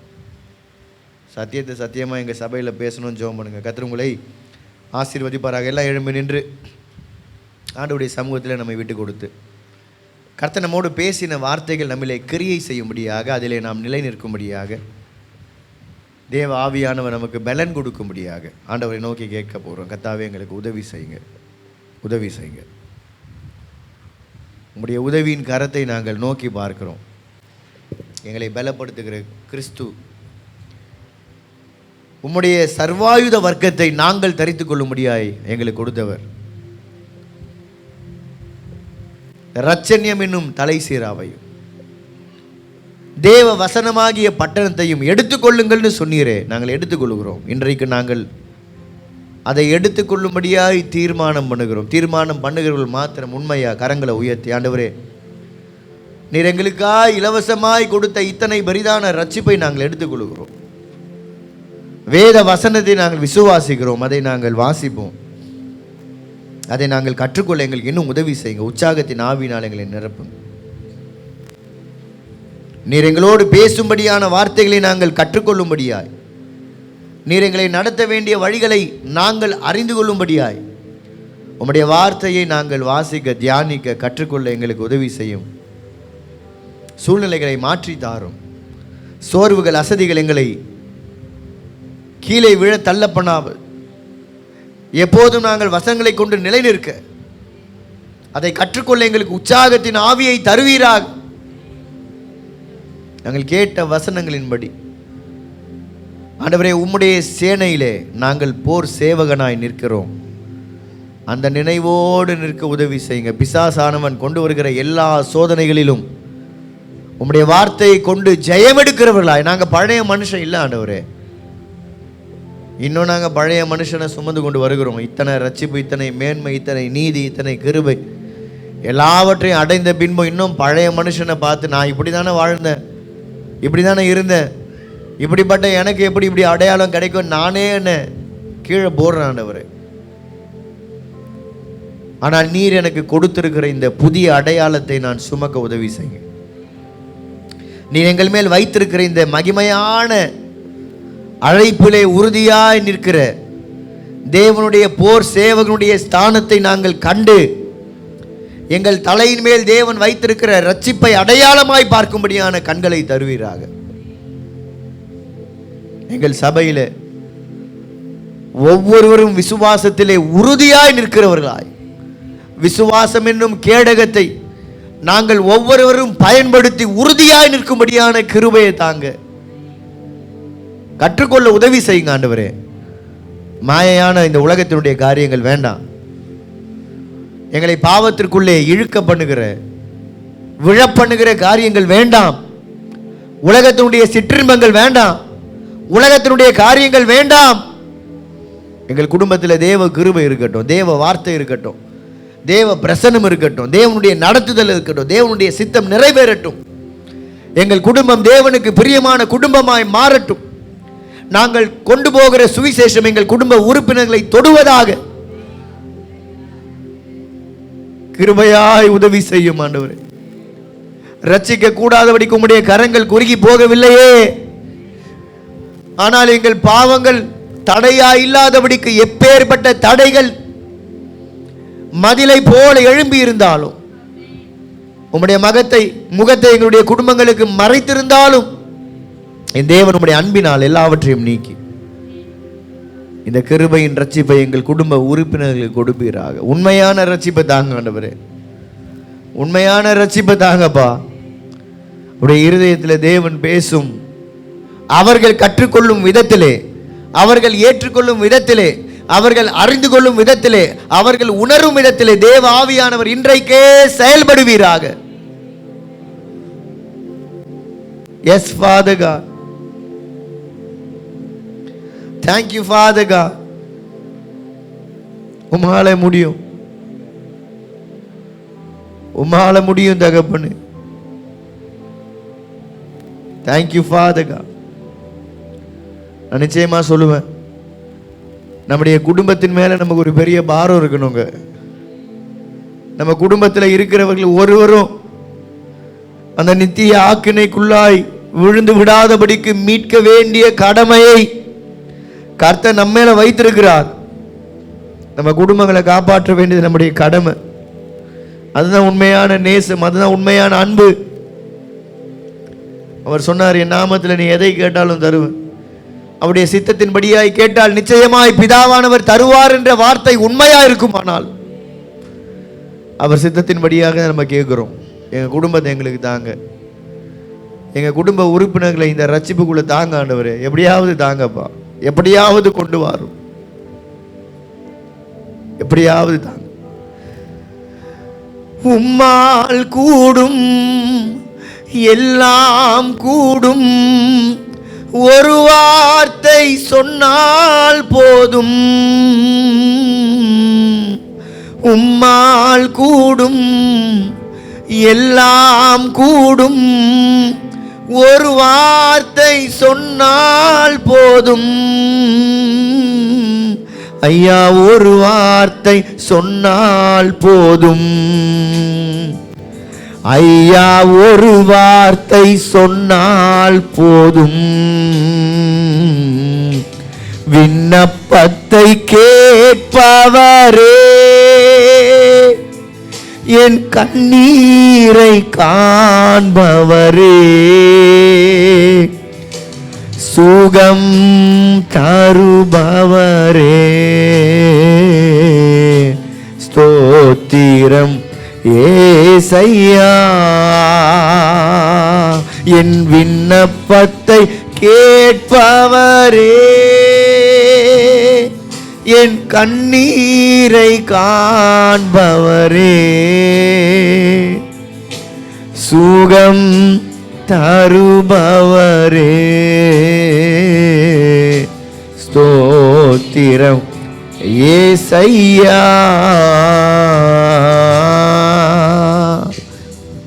ஆண்டவரே, உம்மால முடியும் தகப்பனே. எங்கள் பாவங்களோ எங்கள் அக்கிரமங்களோ தடையா இல்லாதபடிக்கு எல்லாவற்றையும் நாங்கள் உம்முடைய பாதபடியில வைக்கிறோம். ஒரு விசை மன்னியும், ஒரு விசை மனம் இறங்கும். எங்கள் இருதயத்தை நாங்கள் கடினப்படுத்தினது போதும். எங்கள் சுயத்தை நாங்கள் மேன்மைப்படுத்தினது போதும். நாங்கள் மனம் வருந்தி எங்கள் குறைவுகளை அறிக்கை பண்ணுகிறோம். எங்கள் இருதயத்தை நீங்கள் பார்க்குறீங்களே. பேதுருவை பார்த்து கேட்டீங்களே, பேதுருவை என்னை நேசிக்கிறாயான்னு கேட்டீங்க. ஆம், உம்மை நேசிக்கிறேன் ஆண்டவரேன்னு சொன்ன போது மறுபடியும் கேட்டீங்க. அவர் சொன்னாரே, நீர் எல்லாவற்றையும் அறிந்திருக்கிறீர், நான் உம்மை நேசிக்கிறதையும் நீர் அறிந்திருக்கிறீர் சொன்னாரே. நாங்களும் சொல்லுகிறோம், நாங்களும் உம்மை நேசிக்கிறோம், அதை நீர் அறிந்திருக்கிறீர். எங்கள் குறைவுகள் எல்லாவற்றையும் கடந்து நாங்கள் உண்மையில் வைத்திருக்கிற பாசத்தை, நேசத்தை, உண்மையில் வைத்திருக்கிற விசுவாசத்தை, கொஞ்சம் விசுவாசத்தையும் நீர் அறிந்திருக்கிறீர். அதை கனம் பண்ணி தாங்க ஆண்டவரே, அதை பெருக பண்ணி தாங்க ஆண்டவரே. நாங்கள் மனம் வருந்தி திரும்ப வருகிறோம். உம்முடைய பாதபடியிலே வந்து எங்களை அர்ப்பணிக்கிறோம். உம்முடைய சர்வாயுத வர்க்கத்தை தரித்து கொள்ள விரும்புகிறோம். எங்களுக்கு உதவி செய்யுங்க. நாங்கள் செய்கிற காரியங்களை வாய்க்க பண்ணுங்க. எங்கள் குடும்பத்தில் ரட்சிப்பை தாங்க, சமாதானத்தை தாங்க, சந்தோஷத்தை தாங்க. உம்முடைய பிரசன்னத்தை அளவில்லாமல் தந்து ஆசீர்வதிப்பீராக. வந்திருக்கிற ஒவ்வொருவரையும் ஆசீர்வதி. உம்முடைய கிருபை தாங்கட்டும். கேட்ட வார்த்தை ஒவ்வொன்றையும் தேவன் உறுதியாய் இருதயங்களிலே பதிய வைத்து அதை தியானித்து அதன்படி நடக்க பலன் தருவீராக. வந்திருக்கிற ஒவ்வொருவரையும் அபரிவிதமாய் 1000 மடங்கு உம்முடைய சமாதானத்தையும் சந்தோஷத்தையும் தந்து நிறைவாய் ஆசீர்வதித்து அனுபவீராக. புதிய வாரத்துக்குள்ளாய் நாங்கள் கடந்து போகும்போது உம்முடைய கிருபை, உம்முடைய சமாதானம், உம்முடைய பாதுகாப்பும் வழி நடத்துதல்களும் நிறைவாக இருக்கட்டும். எல்லா கடினமான சூழ்நிலைகளில் கூட கர்த்தர் செம்மையாய் நடத்தி எளிதாய் கடந்து போக பலத்தை தந்து, ஆண்டவரே எங்களுடைய பார்வையிலே தெளிவை தந்து, காரியங்களை கிறிஸ்துவனுடைய பார்வையோடு பார்த்து அதை கடந்து போக உதவி செய்வீராக. உம்முடைய கிருபை உம்முடைய பிள்ளைகளோடு இருக்கட்டும். வியாதியின் படுக்கையிலே பலவீனம் எல்லாவற்றையும் தேவன் மாற்றி பலத்தினாலும் சுகத்தினாலும் ஆரோக்கியத்தினாலும் ஒவ்வொருவரும் இடைகட்டுவீராக. தேவையோடு வந்திருக்கிறவர்களை தேவன் ஆசீர்வதியும். பண தேவைகள் ஒவ்வொன்றையும் என் தேவன் அற்புதமாய் சந்தித்து பொருளாதார தடைகளை மாற்றி இயேசுவின் நாமத்தினால் ஒரு விடுதலையை கட்டளையிட்டு கொடுத்து கர்த்தர் கிருபையாய் உம்மை நம்புகிற பிள்ளைகளுக்கு போதுமான தயவு விளங்க பண்ணி நீர் அவர்களுக்கு எல்லா ஆசீர்வாதங்களையும் திருப்தியாய் தந்து ஆசீர்வதிப்பீராக. எல்லோரோடும் உடைய கிருபை இருக்கட்டும். சகல துதிகன மகிமை யாவையும் ஒருவருக்கே செலுத்துகிறோம். மீட்பர் இயேசுவின் நாமத்தில் ஜெபிக்கிறோம் ஜீவனுள்ள நல்ல பிதாவே, ஆமேன், ஆமேன், ஆமேன். எல்லாம் சேர்ந்து சொல்லுவோமே. ஆத்துமாவே கர்த்தரை ஸ்தோத்திரி, என் முழு உள்ளமே அவருடைய பரிசுத்த நாமத்தை ஸ்தோத்திரி. என் ஆத்துமாவே கர்த்தரை ஸ்தோத்திரி. கர்த்தர் செய்த சகல உபகாரங்களையும் என்றென்றும் மறவாதே. அவன் அக்கிரமங்களை எல்லாம் மன்னித்து உன் நோய்களை எல்லாம் குணமாக்கி உன் பிராணனை அழிவுக்கு விலக்கி மீட்டு கிருபையினாலும் இரக்கங்களினாலும் முடிசூட்டி நன்மையினால் உன் வாயை திருப்தியாக்குகிறார். கழுகுக்கு சமானமாய் உன் வயது திரும்ப வாழ வயது போல் ஆகிறது. ஆமேன், ஆமேன், ஆமேன். நம்முடைய ஆண்டவராகிய இயேசு கிறிஸ்துவின் கிருபையும் பிதாவாகிய தேவனுடைய அன்பும் பரிசுத்த ஆவியானவருடைய அந்நியோன்ய ஐக்கியமும் இன்றும் என்றும் சதாகாலமும் அவருடைய பிரசன்னமும் பாதுகாப்பும் சந்தோஷமும் சமாதானமும் நம் அனைவரோடும் கூட இருந்து முடிவு பரியந்தம் நம்மை நடத்துவதாக. ஆமேன், ஆமேன், ஆமேன்.